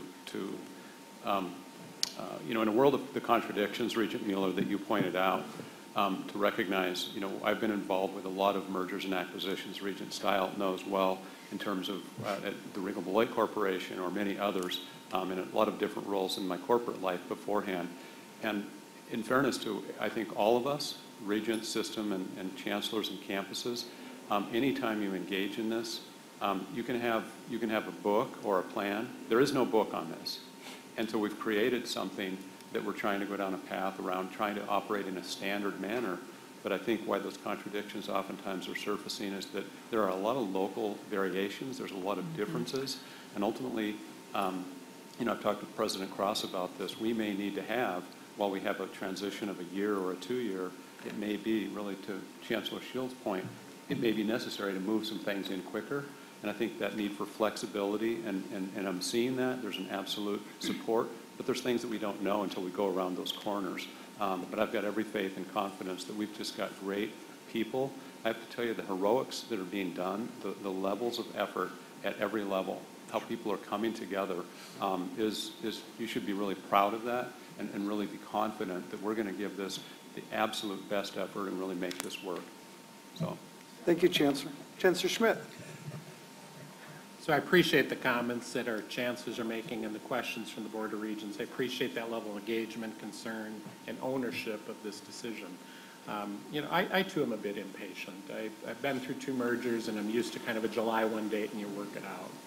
And I have had to be cautious as I've talked to the Barron County campus about what the future holds, because I said I still don't have a full handle on where the resources are going to end up. We have to unwind all those online courses. Will we continue to still get those distributions? I believe once we do that, that'll go a long way towards addressing the structural deficits. So I wanted to comment on that, but I want to leave you with in the notion of putting the people first, I want to tell you two brief stories of individuals and how this is different depending on where you are in the state. If you can look for a moment at the state of Wisconsin, Barron County sits up there squarely in the middle of northwest Wisconsin without a lot of other two-year colleges around, and you've got Superior to the north, Eau Claire, Stout, and River Falls to the south, but there's a large amount of geography. And so sitting at Layman's Supper Club with a group of community leaders, Layman's, by the way, are a lot of good blue golds own that great supper club. I heard stories and stories of local business owners and civic leaders who worry about losing all their young people leaving rural Wisconsin. And yet there are jobs for them in rural Wisconsin. One of the challenges they've got is once they go away to college, will they come back? And yet there are jobs right out of high school that might keep them. So we're trying to figure out a financial stability model so that we can offer some cohort-based, maybe general business management courses. And by partnering with employers, when they look at the cost of not having employees, we're having conversations how they will underwrite and guarantee some coursework moving through a cohort model which is terribly financially efficient and can be varied. So in Barron County, Rice Lake and the surrounding areas, re-energizing and showing that you've got young people with ladders getting the 2-year degree, getting the 4-year degree, potentially other degrees, shows that they can start at one point in the company, and yet as a professional development tool might move up and create new prosperity in that area. So that's a story from a community perspective. Briefly on a student perspective, we've begun offering admission to students who wouldn't otherwise meet the more selective admission material at Eau Claire. And the very first student to accept that offer is in the lower 1/3 of his high school graduating class, has not taken particularly challenging high school courses. And like many young men, I have 3 in my household. One is in 8th grade, but he seems to be growing up awfully quickly. They've kind of figured out a little bit later what they want to focus on. Well, this young man has an ACT of 33. He's very, very bright, but has not yet applied himself in that classroom environment. And yet he wants a very specific program that we offer at UW-Eau Claire. So he has accepted admission to Barron County, where he will have smaller class sizes. He will have a different pedagogy, which helps help those students become more successful. And he may transfer as early as spring semester to the main campus.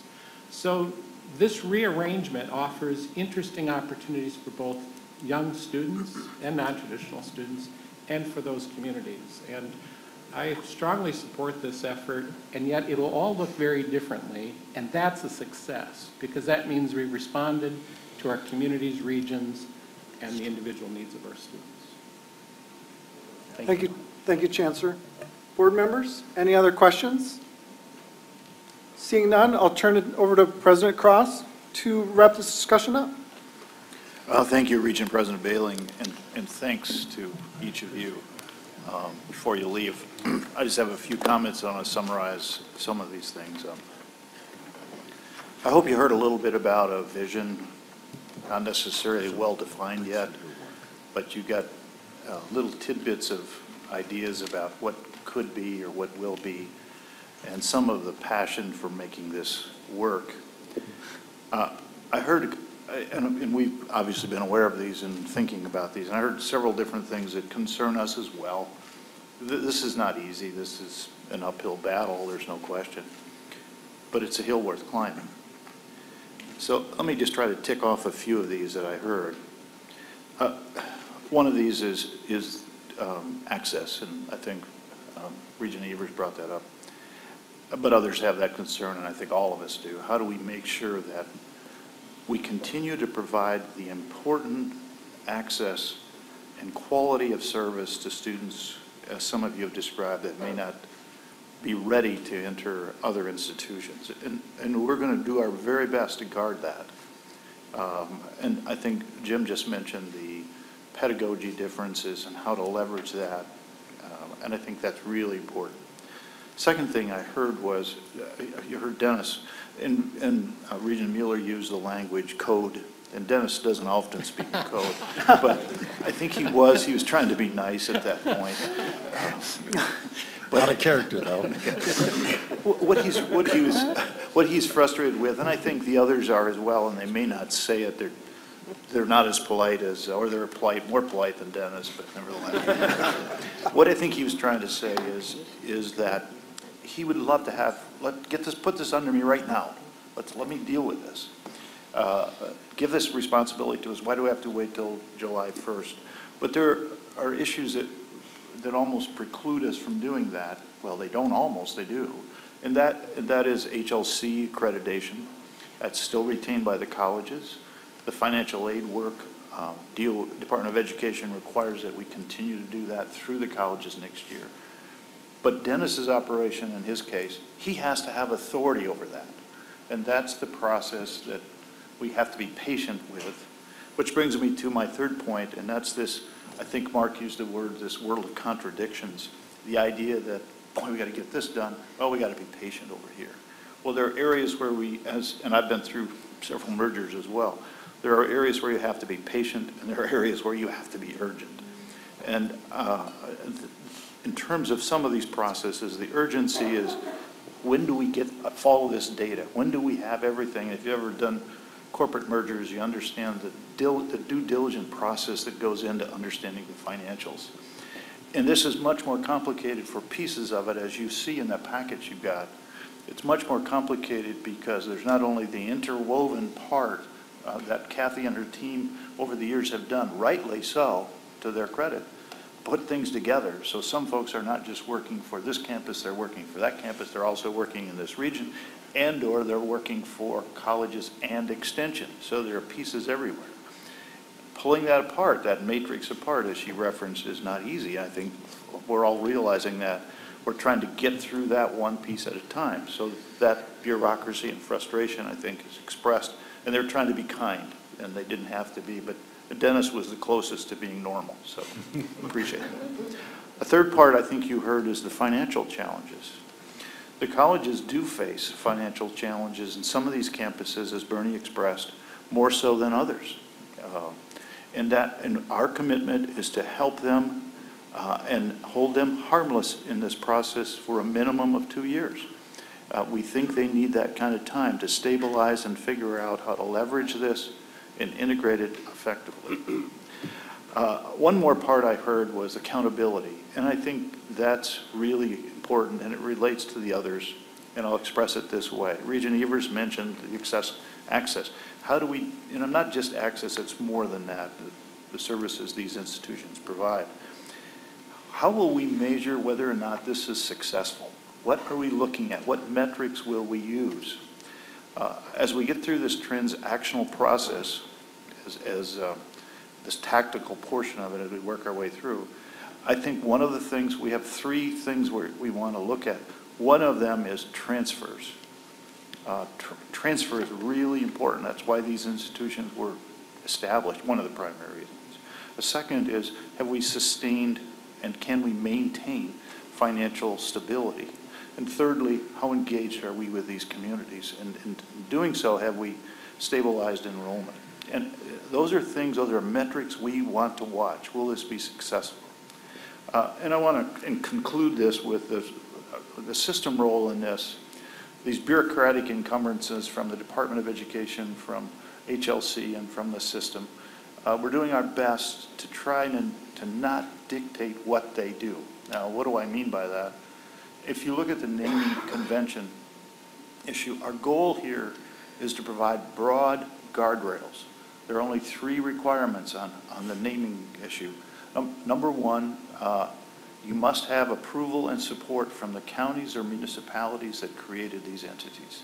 Whatever name you put on that must have their support, expressed in some fashion.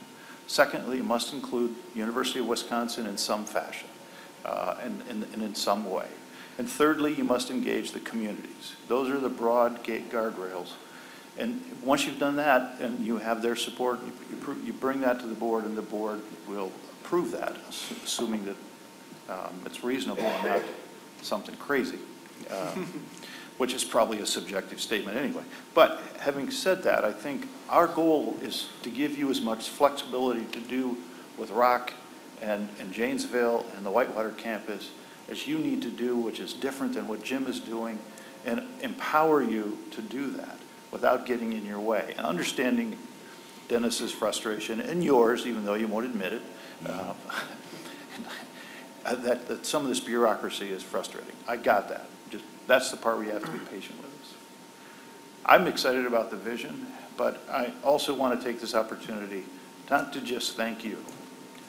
I think every one of you said, hey, we may have 100 people or 150 or 160 or huge numbers working on this. Those people already have jobs. This is just additional work. I know that. And there's not a lot of money coming at them, if any. And that's part of the challenge. But as you heard, this is significantly complicated, and it's made their lives difficult. And I want to say personally to everyone doing that, not just here today, and not just the chancellors, but the people they represent, thank you. This is important for the future of this state, and I hope you understand that. This is really appreciated. I also want to note and express my appreciation to the board. I think I'm trying to provide ways, as Regent Mueller expressed, you need to be engaged in this at some level. And we're trying to figure out, we could inundate you with data that would take hours to absorb. We're trying to find a balance for that. And what do you really need to understand where we are, where our challenges are, what we're trying to do about those. So I express my appreciation for your patience with us. And I think we're making great progress. This is the third merger I've been through. I don't call it a merger. This is the third one, actually the fourth one I've been through in my life. Jim and I went through some of those in Minnesota. And they're all different. And I think Mark expressed that well. They're all different. But I've learned a lot through this process. The closer you get to that date, the crazier you get as your tension builds up. And I keep having to tell myself, relax, things are going to be okay. So, Mr. Chairman, I'm relaxed. Board members, in a moment I'll excuse our chancellors, but first let's give them a round of applause.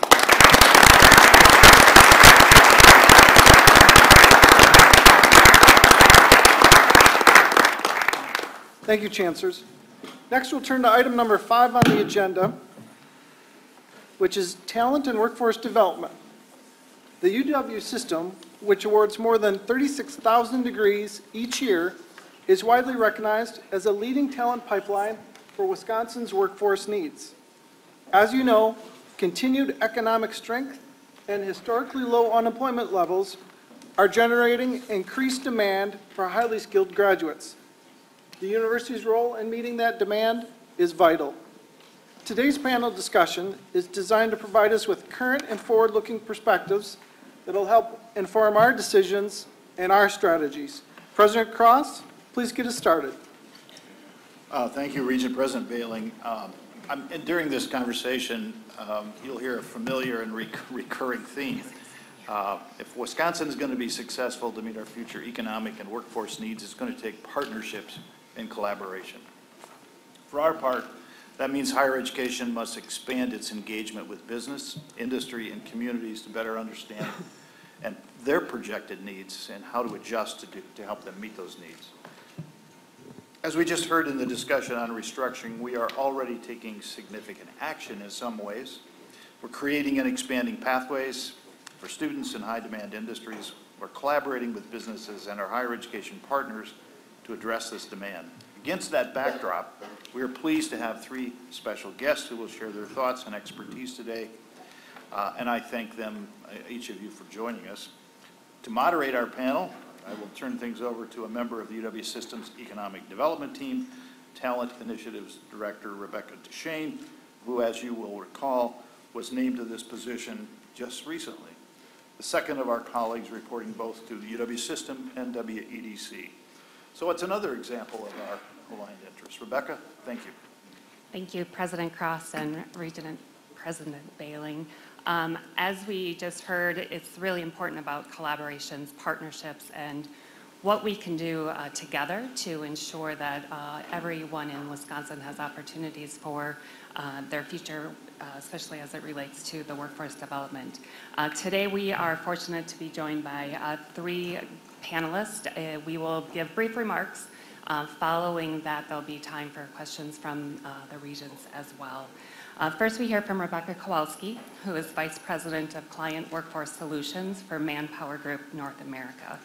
In this role, Rebecca is focused on the future of workforce trends, how workforce and skills are evolving, and how organizations can best be prepared to meet the challenge. She also brought a handout for us that we will share with you at the end of this meeting as well. Rebecca?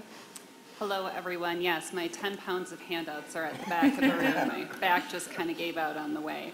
It's wonderful to be with you today and share with you what we're seeing at a global, national level, which I hope gives some context to what we're experiencing in the state of Wisconsin. So Manpower Group tracks workforce trends around the world. That's what we're known for. We have a really good perspective from talking to our 400,000 employers and our 12 million candidates and our roughly 3.5 million employees. And so we have developed a perspective on what kinds of trends are really impacting the world of work, informing individuals in their choices, informing what employers are looking for and how they're adapting to those circumstances. And so I think that's important context as we talk about what we need to do, what we're facing in workforce development, what's the tide look like. So there are a handful of things. One is that we're really facing a skills revolution. And that is driven by a number of other micro trends. One of which is that individuals want to work differently than how they have worked in the past. The most recent research we did on this was called Gig Responsibly, and I brought one of those handouts with me as well. And what we're talking about is how multiple generations want to experience work in the workplace. Right, that's one more hurdle for employers to get over and one more thing for educators to have to understand. What kind of careers are we preparing people for? It's no longer a job for life, we know that, but in fact it might be fractionalized work. It might be gig-based work. It's not going to look the way it has traditionally, and when you look at the research, 86% of individuals say they would be willing to opt into that kind of gig work as opposed to what we would consider a more traditional 8-to-5 role. And that is because they want flexibility. We talk about that trend as the trend of individual choice. On top of that, you have a pretty rapid evolution or progression in roles and skills that are taking shape in every single sector. Those are driven by technology primarily, right? So think about just how the entertainment world has changed. Think about what we used to think of as telecommunications now being in the entertainment space, or what's happening in healthcare with the miniaturization of diagnostics, and the new jobs that has created, right? So again, for employers who are trying to forecast their needs, they're trying to understand how roles and skills will be reshaped pretty fundamentally to meet the changing needs of changing consumers around the world. And then if you think about, you know, for consumers, those demographics are changing, just like they're changing the faces of our employers. We have 4 generations in the workforce. We're about to have 5. And we don't actually have enough talent to go around in most parts of the world to just be able to assume that some people will totally age out. We do have an aging out trend, to be sure, and in some sectors that's incredibly pronounced. We've probably become very familiar with the shortage of 2 million workers in manufacturing by 2025 alone, and a lot of that is in fact demographically driven. But in fact, we're also seeing trends with employers that are saying we actually have to recast the vision entirely of what an employee looks like, because we're actually going to have to bring people back in, maybe taking advantage of some of those new ways in which people want to work, to bring knowledge workers back in that are, you know, of older generation.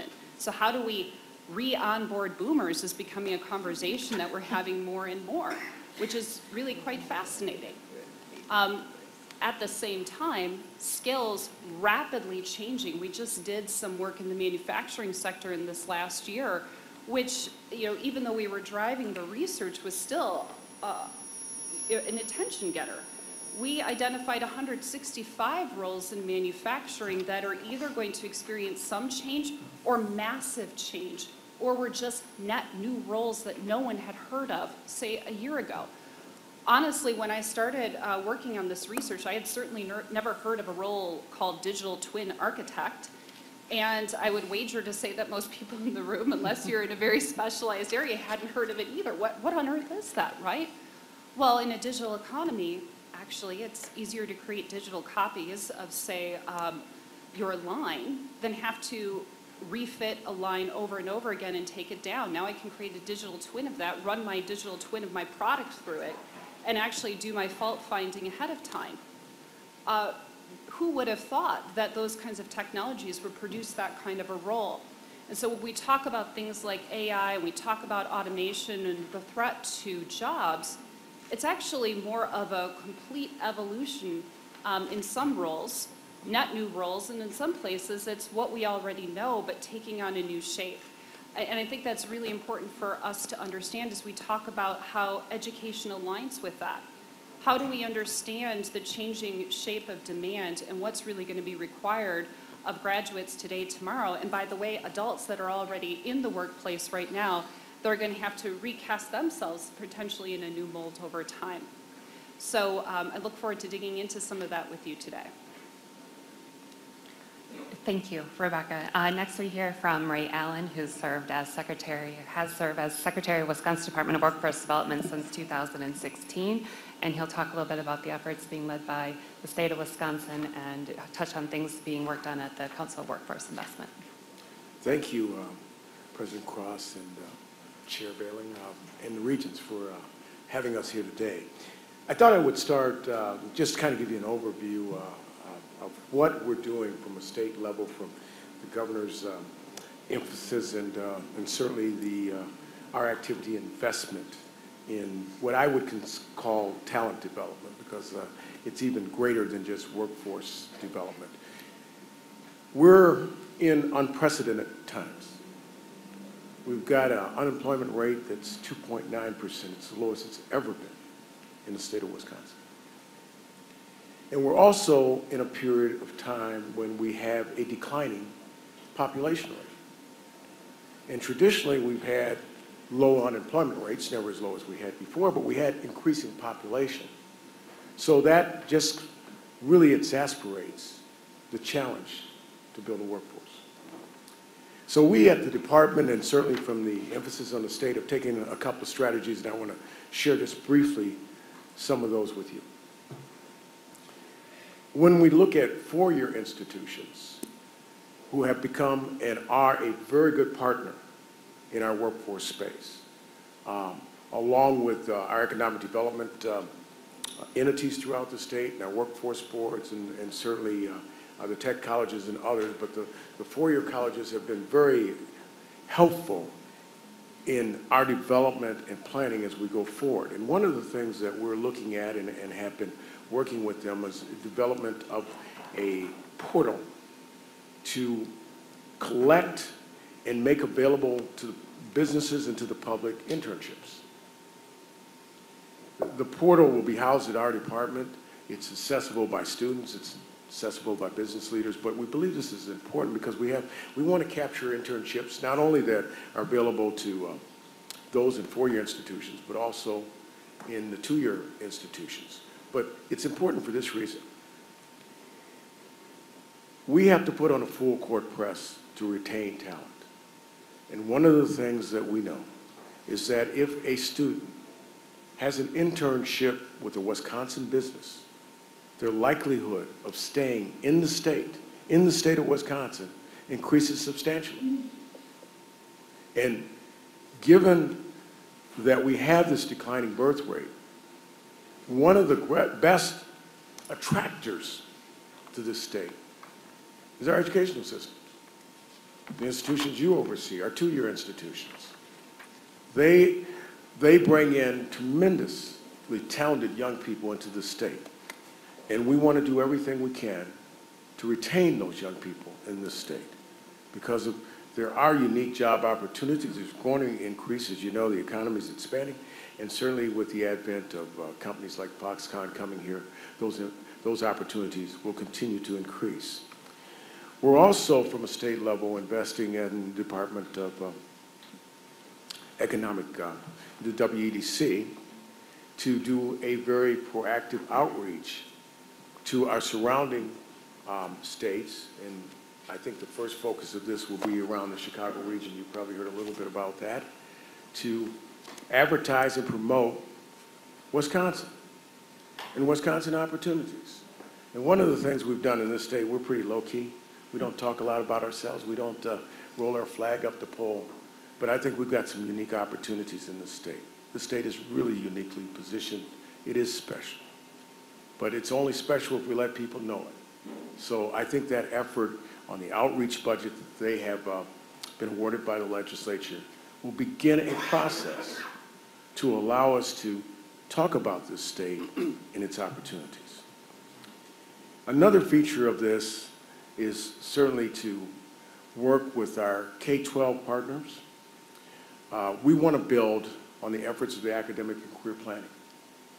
We want to build on that to the point that we use our youth apprenticeship monies and our focus on youth apprenticeships in the high school to let young people explore the careers through academic and career planning, but also provide them opportunities to get real work experience and engage them with our business communities. Because we know that's a track that allows them to go into placement in those industries. It's a track that leads to registered apprenticeships. And let me just say that when you think of apprenticeships from our standpoint, it's not just the trades. We've created apprenticeships in IT, we've created apprenticeships in financial services, we've created apprenticeships in healthcare, and we'll continue to expand that base. But the core of that is to reach and engage our young people at the earliest possible stage. As they do the academic and career planning, we want to build up on that. We want to engage our educational institutions and our businesses so that they're reaching back to build a pipeline and to utilize those young people that we have, because that's our future workforce.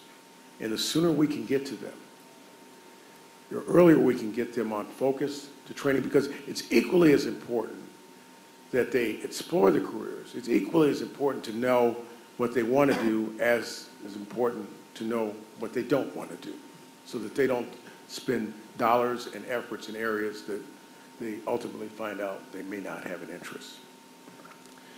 And the other piece goes into skilling, what I call skilling in those people that are outside the workforce, that have traditionally been outside the workforce.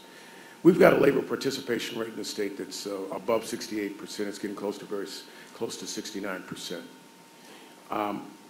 There's not a lot left on the sidelines. And we have to skill those that are on the sidelines into the workforce. The governor has certainly committed to provide us tools to assist those individuals who may be, for whatever reason, outside the workforce, with heavy focus on those individuals who are on DVR, who have disabilities, to enhance their skills, to assess them better, to allow them the opportunity to work and be placed. For those individuals who may be on some public service, assistance, that we can provide them with opportunities for training and opportunities for placement. And certainly, as we continue our efforts, we'll certainly expand those pieces. But I think one of your chancellors talked about this whole connectability of career ladders. Yes, it's true that if someone took a apprenticeship in advanced manufacturing, they can be placed right out of school at a family supporting wage and job without ever touching the four-year institutions. But I think there's certainly a role, as we utilize our tech system to skill up those individuals, there is certainly a role that the four-year institutions connect with the businesses, because their learning doesn't stop after that placement. And as Rebecca has mentioned, those jobs keep migrating, they keep changing. So there's a need for individuals to continue to have this lifelong learning, this lifelong skilling up of the individuals, so that they have these career ladders and certainly their placement. And I think it's important. We as a state have probably one of the best infrastructures, educational infrastructures in the United States. But we can't stop there. We've got to continue to build on that.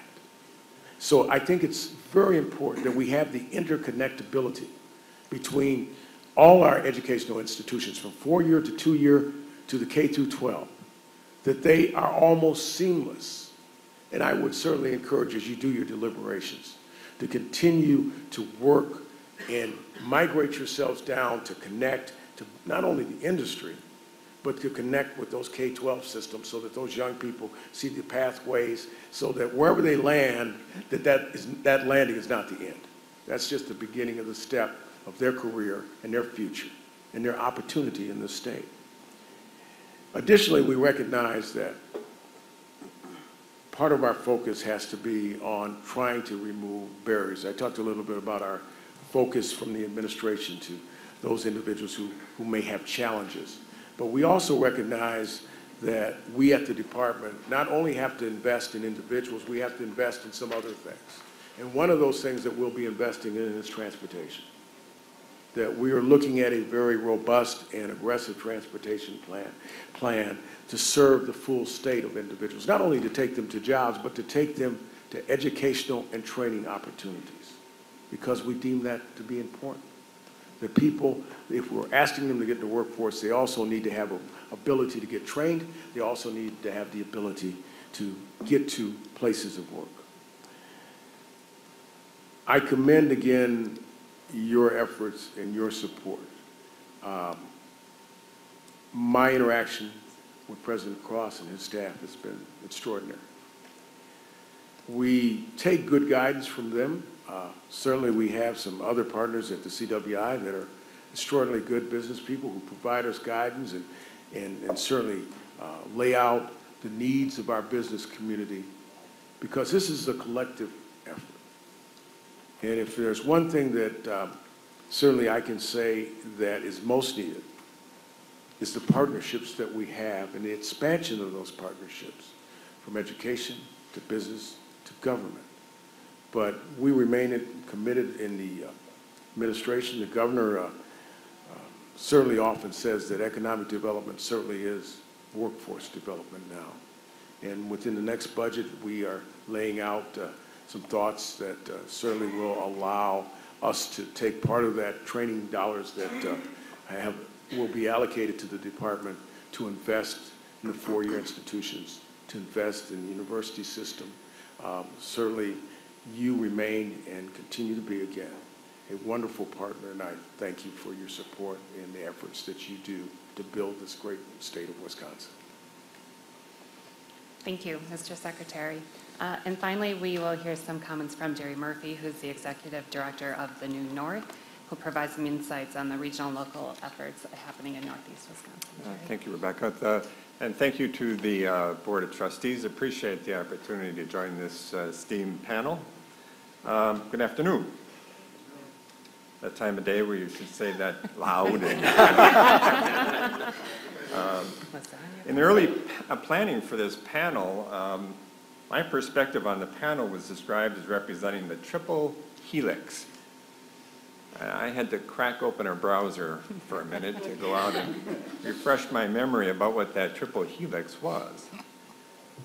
Triple helix refers to independent elements that rotate around a shared axis. And I like that analogy, so I kept the early instructions about this panel.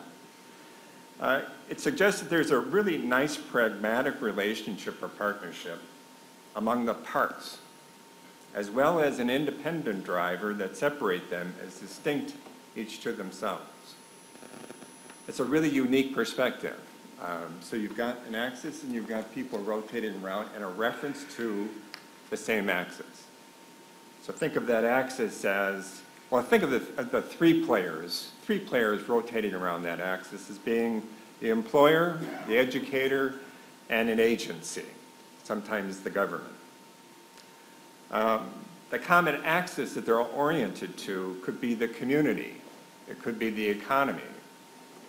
It could be a common opportunity or challenge. like responding to demand that exceeds supply. What's important to any talent development partnership is the presence or simplicity of mutual benefit. I feel like this conversation could have been thrown into the chancellor's conversation that preceded us. If you can find a common aspiration, I think you can have a fairly effective triple helix, focused on meeting multiple organizations' missions while tapping appropriate resources. An even better predictor of success for that triple helix would be a common objective that is absolutely critical. Not just I like it, not just that would be swell, but critical to my mission as one of the partners to the triple helix. That could be I need to make money. Could be that I need to sustain and support a healthy economy or community, generating student success and increasing knowledge and innovation. If all of those are focused around keeping the economy healthy, if they all are gravitating around that axis, I think you can create this triple helix. So here are a couple of quick examples in the New North. The Northeast Wisconsin Manufacturing Alliance is about 13 years old. It's an aggregation of manufacturing companies that came together because they recognized that a career path in manufacturing was pretty close to being the Rodney Dangerfield of career paths. They also recognized this is 10, 11, 12 years ago now. So they weren't pants on fire, but they saw far enough down the road to recognize that they needed to do something about it. My comment to them was, you guys fell asleep at the wheel for about 2 generations. You've got a lot of work to do. And so consequently, manufacturers who compete like crazy, and particularly around talent, were able to identify the fact that the only way that they were going to have a pie worth fighting over was to build it bigger. Their orientation is myopically to the pipeline, to talent development. So that example is really, really cool. It's survived the maturity of a couple of years of work. It's grown to over 200 companies. It's roughly a third of the manufacturing employment base, represents a third of the manufacturing employment base in the New North region. 3 years ago, with absolutely tremendous investment by the system and by the members of the Northeast Wisconsin Education Resource Alliance, which is the 13 post-secondary institution C-suite of presidents and chancellors, basically got together with the Manufacturing Alliance and identified engineering technology, a subgrade to a formal engineering, 4-year engineering degree, was probably more appropriate as a first target for them to go after. So a lot of work went into this. I don't want to make this sound like it was any kind of an easy stretch. They developed the degree. A student can enter that program in any one of 13 post-secondary institutions matriculated from UWO or UWGB. I've been around academics my whole career. You guys compete all the time. Faculty, students, funding. It's almost a miracle that you could get those folks in a room to agree, and then to work, and ultimately all to basically benefit from the shared axis of meeting the need of the economy. The IT Alliance is frankly an occupationally oriented attempt to follow the manufacturing model, Manufacturing Alliance model. It's occupation focused around information technology. Founded on a study that was done after J.J. Keller, Bemis, Thrivent, Oshkosh Corporation, basically all their CIOs were getting together saying, can't find anybody. And in fact, I'm stealing your people. So they too basically came together around a common focus to an objective. So the IT Alliance is nascent. It's only a year old. 18 companies have basically signed on at this point, and the whole orientation, again, is filling the pipeline. recruiting efforts by the Fox Cities Chamber of Commerce around what they call the talent upload is actually a familiarization tour. They recruit students that are graduating in technology degrees from campuses throughout the state and outside the state to come to the Fox Valley for a weekend. They entertain them, they feed them, they put them in a hotel, they pay for the bus. But who pays for that? All those employers in the Valley who are looking for IT talent or technical or engineering talent. So in place of any one of them trying to do a recruiting run at that cost, they basically split the cost among themselves and basically got the same benefit, but they still get to compete. They still have to compete. That same model is going to be replicated sometime this fall in a talent reload, which is being focused on folks coming out of active duty in the military.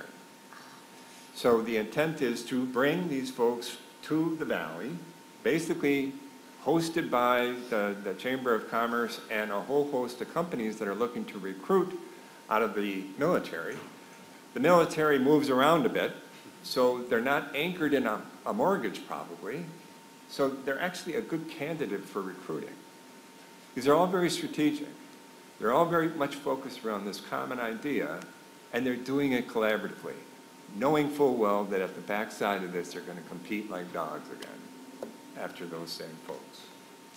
Those are successful programs demonstrating this triple helix idea of employer and education agency. But I'm going to leave you with two caveats. One is that the ability to do this absolutely requires structure. It requires a value for collaborating. And among people who don't generally collaborate. So the mission, the driver of that axis has got to be enormously, enormously obvious, simple, and motivating. It's got to be a critical driver. The downside of this is we've been really good at doing this kind of thing. So there's talk of a building trades alliance. There's already a healthcare alliance. At some point, what happens is you have the same repeating themes of people who are now competing in triple helixes.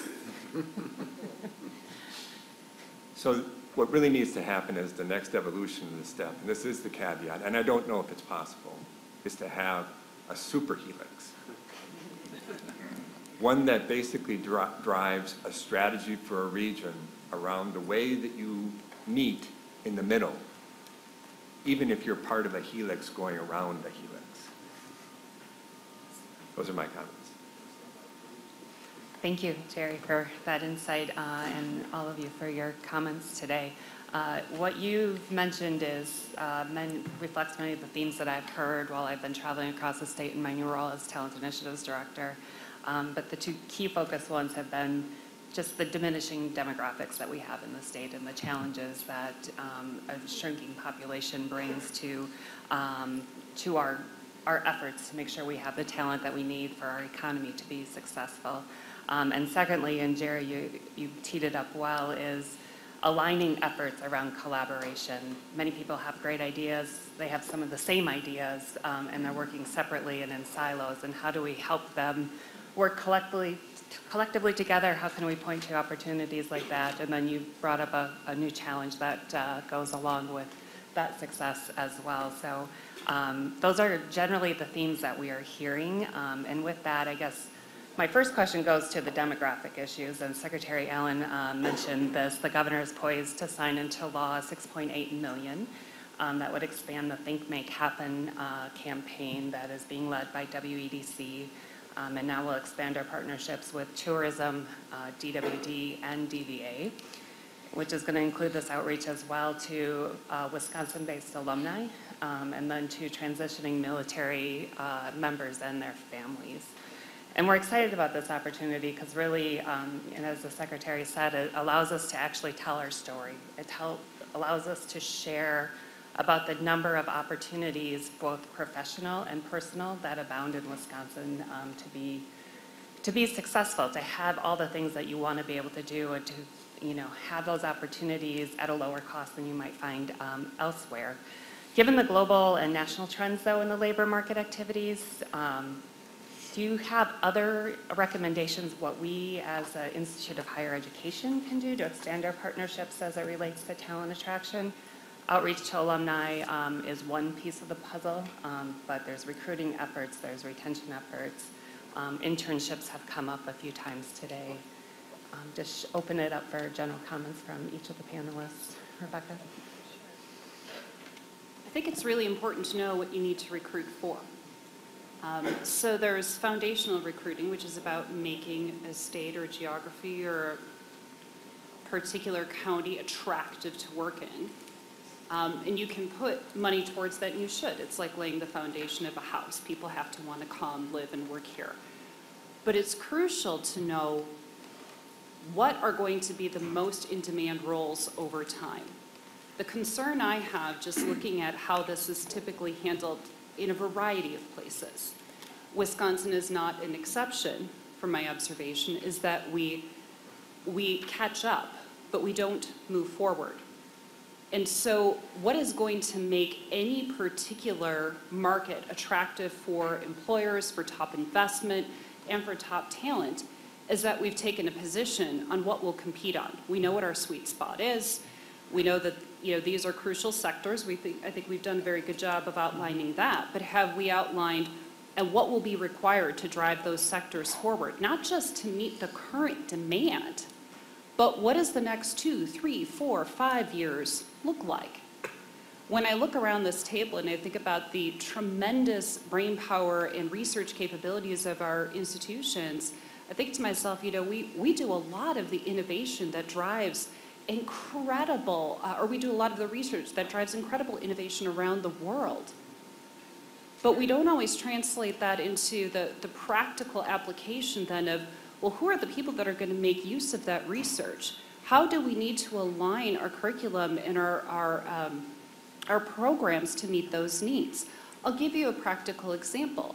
If I think about what is happening with big data and when I think about what is happening with AI, that's going to require a lot of things. For one, it's going to require world-class machine learning programs. And do we even know what our capacity is for that relative to what demand will look like over 10 years? What about the fact that data and ethics will now bridge together in a completely new way that, again, very few people would have anticipated?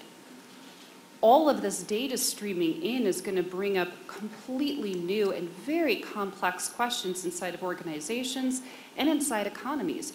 What happens with the data? What decisions can be made? How far is too far? So I think about the traditional legal track, for instance, within an institution.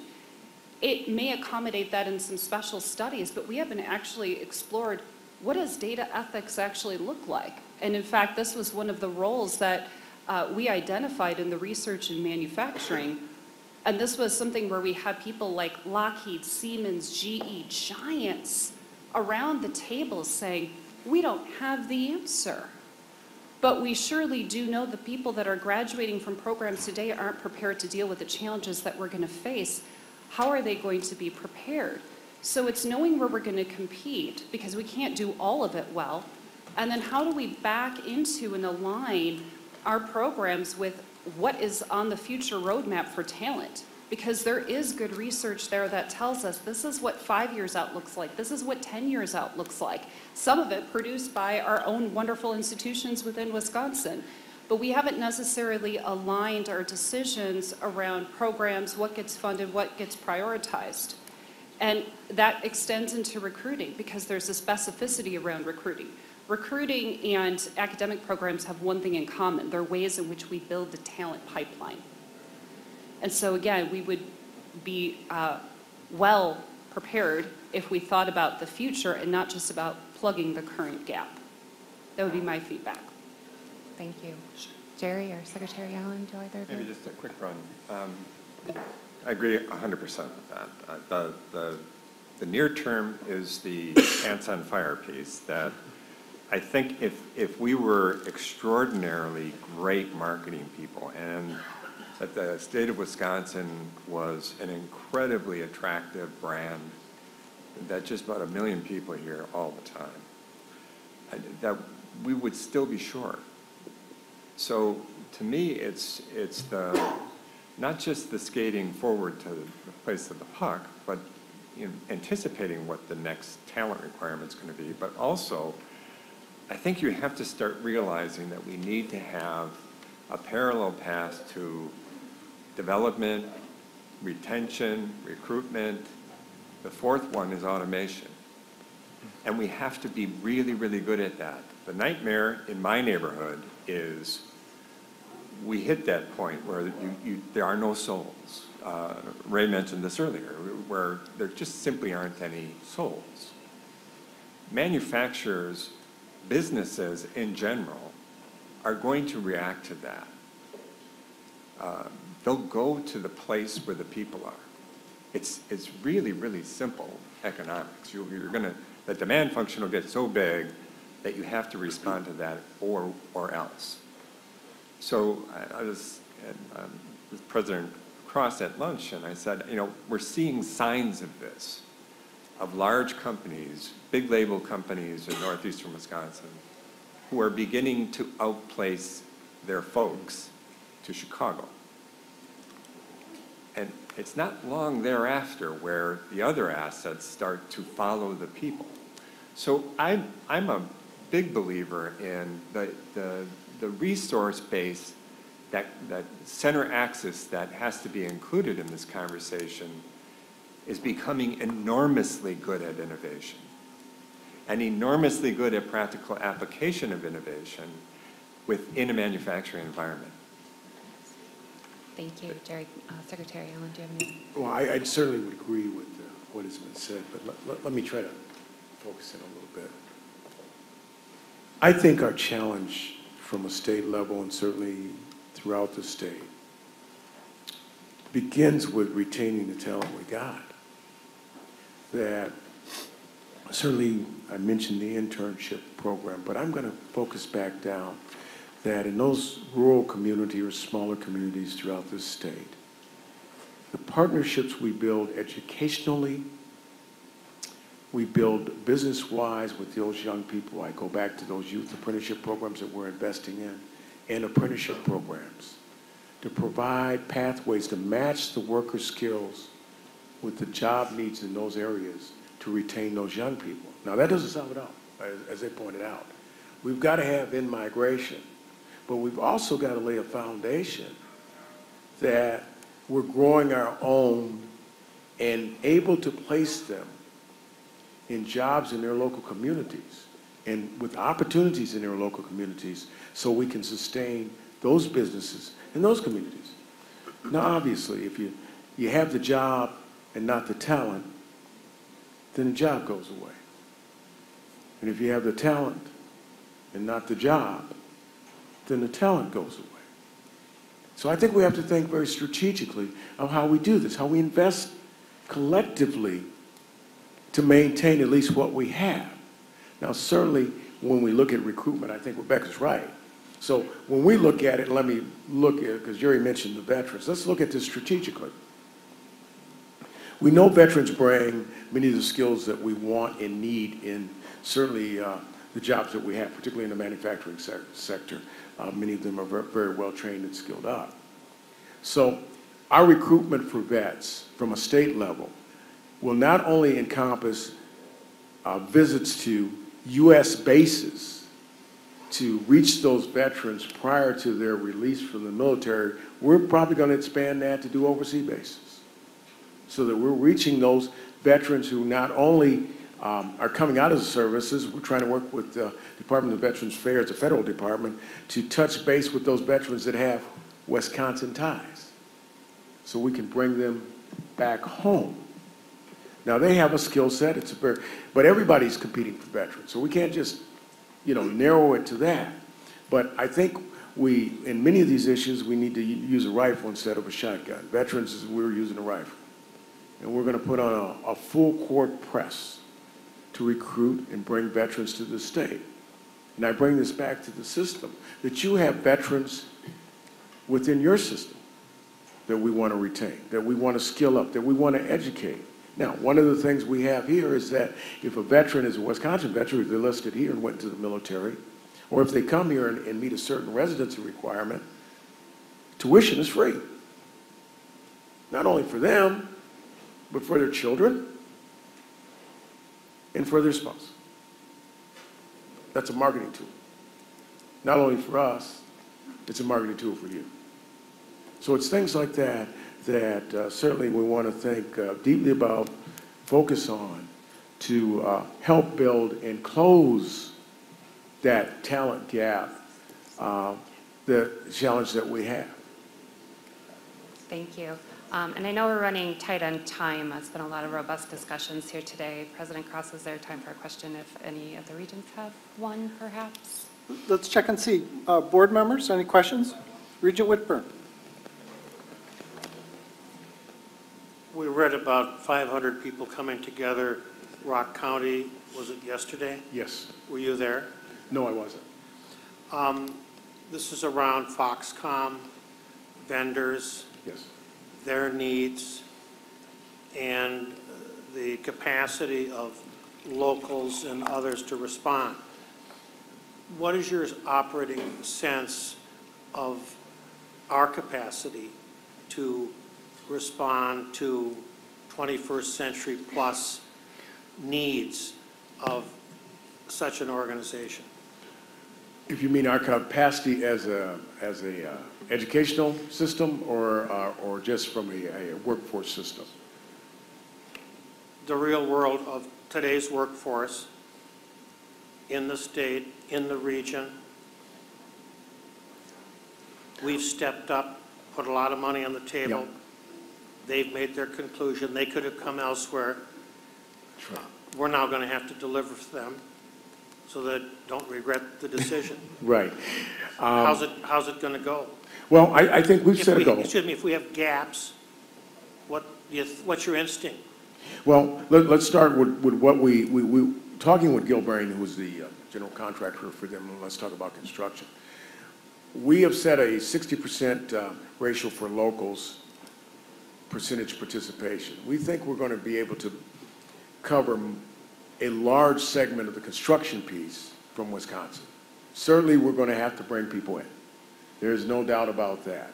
Our investment certainly will increase. We're still talking today. We had some meetings on what we need to do to enhance housing and the other peripheral pieces to make this work. But I think we're going to be in a reasonable stead. Construction might be a little different because it comes up, and, construction people come in and out. But I think as we go forward, because we have a little time to ramp up, if I use Foxconn as an example, to ramp up and build that workforce. Certainly we'll bring people in. I think of our efforts, I hope people give us a chance over a period, let's say 3 years, and judge us there. Not don't judge us in a year on what we do, because we've got a unique opportunity, I think, with the partnerships we've got to get people in the pipeline for those jobs. Certainly, I'm hoping with the tech college system for sure, but even with some of the things you do, we're going to invest in like your 3+1 system. We've got to ramp up our ability to educate and train people to get them into the workforce. So we're asking the tech colleges to take those 2-year programs, and hopefully they can make them shorter and bring people in the workforce. But our goal, certainly I think in 3 years, that we'll have a larger percentage of those individuals coming from Wisconsin, will be placed from Wisconsin. I think the difference will be made up, and I use Epic as an example, who recruits people all over the world. Once we begin that, once those jobs expand, and after they've broken ground, I think then we'll be able to bring more people into the state. Thank you, Mr. Secretary. I think we've got time for one more question. Regent Jones. Thank you. A very similar question, I think, and it is, what are Wisconsin employers looking for? Do they want 100% baccalaureate degree holders or master's degrees? Are they happy with associate degrees, a technical college degree? We heard from a couple of the chancellors that high school diplomas are now landing folks, presumably middle-class paying jobs. So what's your perspective on that in Wisconsin? There's probably a 2, and I'll let Rebecca get in here. And I don't take this as being flippant. What they want now is a live body. And they'll start with that. But right now, they want someone who is skilled up, that they can place in the workforce, and they will train them up. So we spend a lot of investment, quite frankly, more than I would like. And basically, people talk about the soft skills, that they're really essential skills. There's nothing soft about that. The ability to work in groups, the ability to think, the ability to learn and process, that you've got the core math. But they want somebody who's got some just basic skills. And they come to us, and that's programs like the governor has put forth, like Fast Forward, which allows employers then to invest, and we match that investment to skill them up further. So I think there are two things. One is stop the bleeding, and the other is what I'll need once I can actually pay attention. I've got a tourniquet on. Yeah. Now I can, deal with the whole body issues. So in the short term, what I'm seeing is more openness to, as long as that individual can perform the job to the role requirements, we're open. We're open to having conversations that may be difficult inside of our organization around, hey, this used to be a 4-year baccalaureate, requirement. We could make it 2 years. We might actually offer to pay in the tuition so that they could finish. They want the talent captive inside of their organization, and they're willing to finish off that talent or help that talent come up to a higher level of specifications, right? This is why you're seeing internships more. It's why you're seeing more learn and earn kinds of programs. It's why something like the partnership that we have with Rockwell Automation, which Secretary Allen has been very involved in, and Mark Monet from UWM has been helping us as well, which is a learn and earn program. It's not a 4-year degree. It's not a 2-year degree. It's a collaboration. It's a clever pivot to say, how could we quickly get talent in? Now, the long term is, they want a systemic fix. They don't want to have to keep putting on tourniquets because eventually the blood loss is just too great, right? So what they would ultimately like is to not be in that position, right? But they do want, I think what they have walked away from permanently is this idea that, well, maybe absolute exact match doesn't work, which, by the way, is good for all of us, right? Because talent's a renewable resource, and because all of these roles are evolving so quickly, they need to actually take a more progressive view of talent that comes in the door, has to ladder up with them. And so I think what they'll look for education to do is partner with them in developing that more flexible pool of talent. I don't mean flexible from a job classification perspective, but I'm now hiring someone whether or not they can learn. I'm hiring someone whether or not they can adapt. And I would like my educational institutions to come alongside me and support that individual, because I can't do it all internally. So I think it's a short and a long term. You have a comment, Jerry? No. Okay. Thank you. Thank you. Let's go ahead. We'll excuse our guests, but first let's give them a round of applause.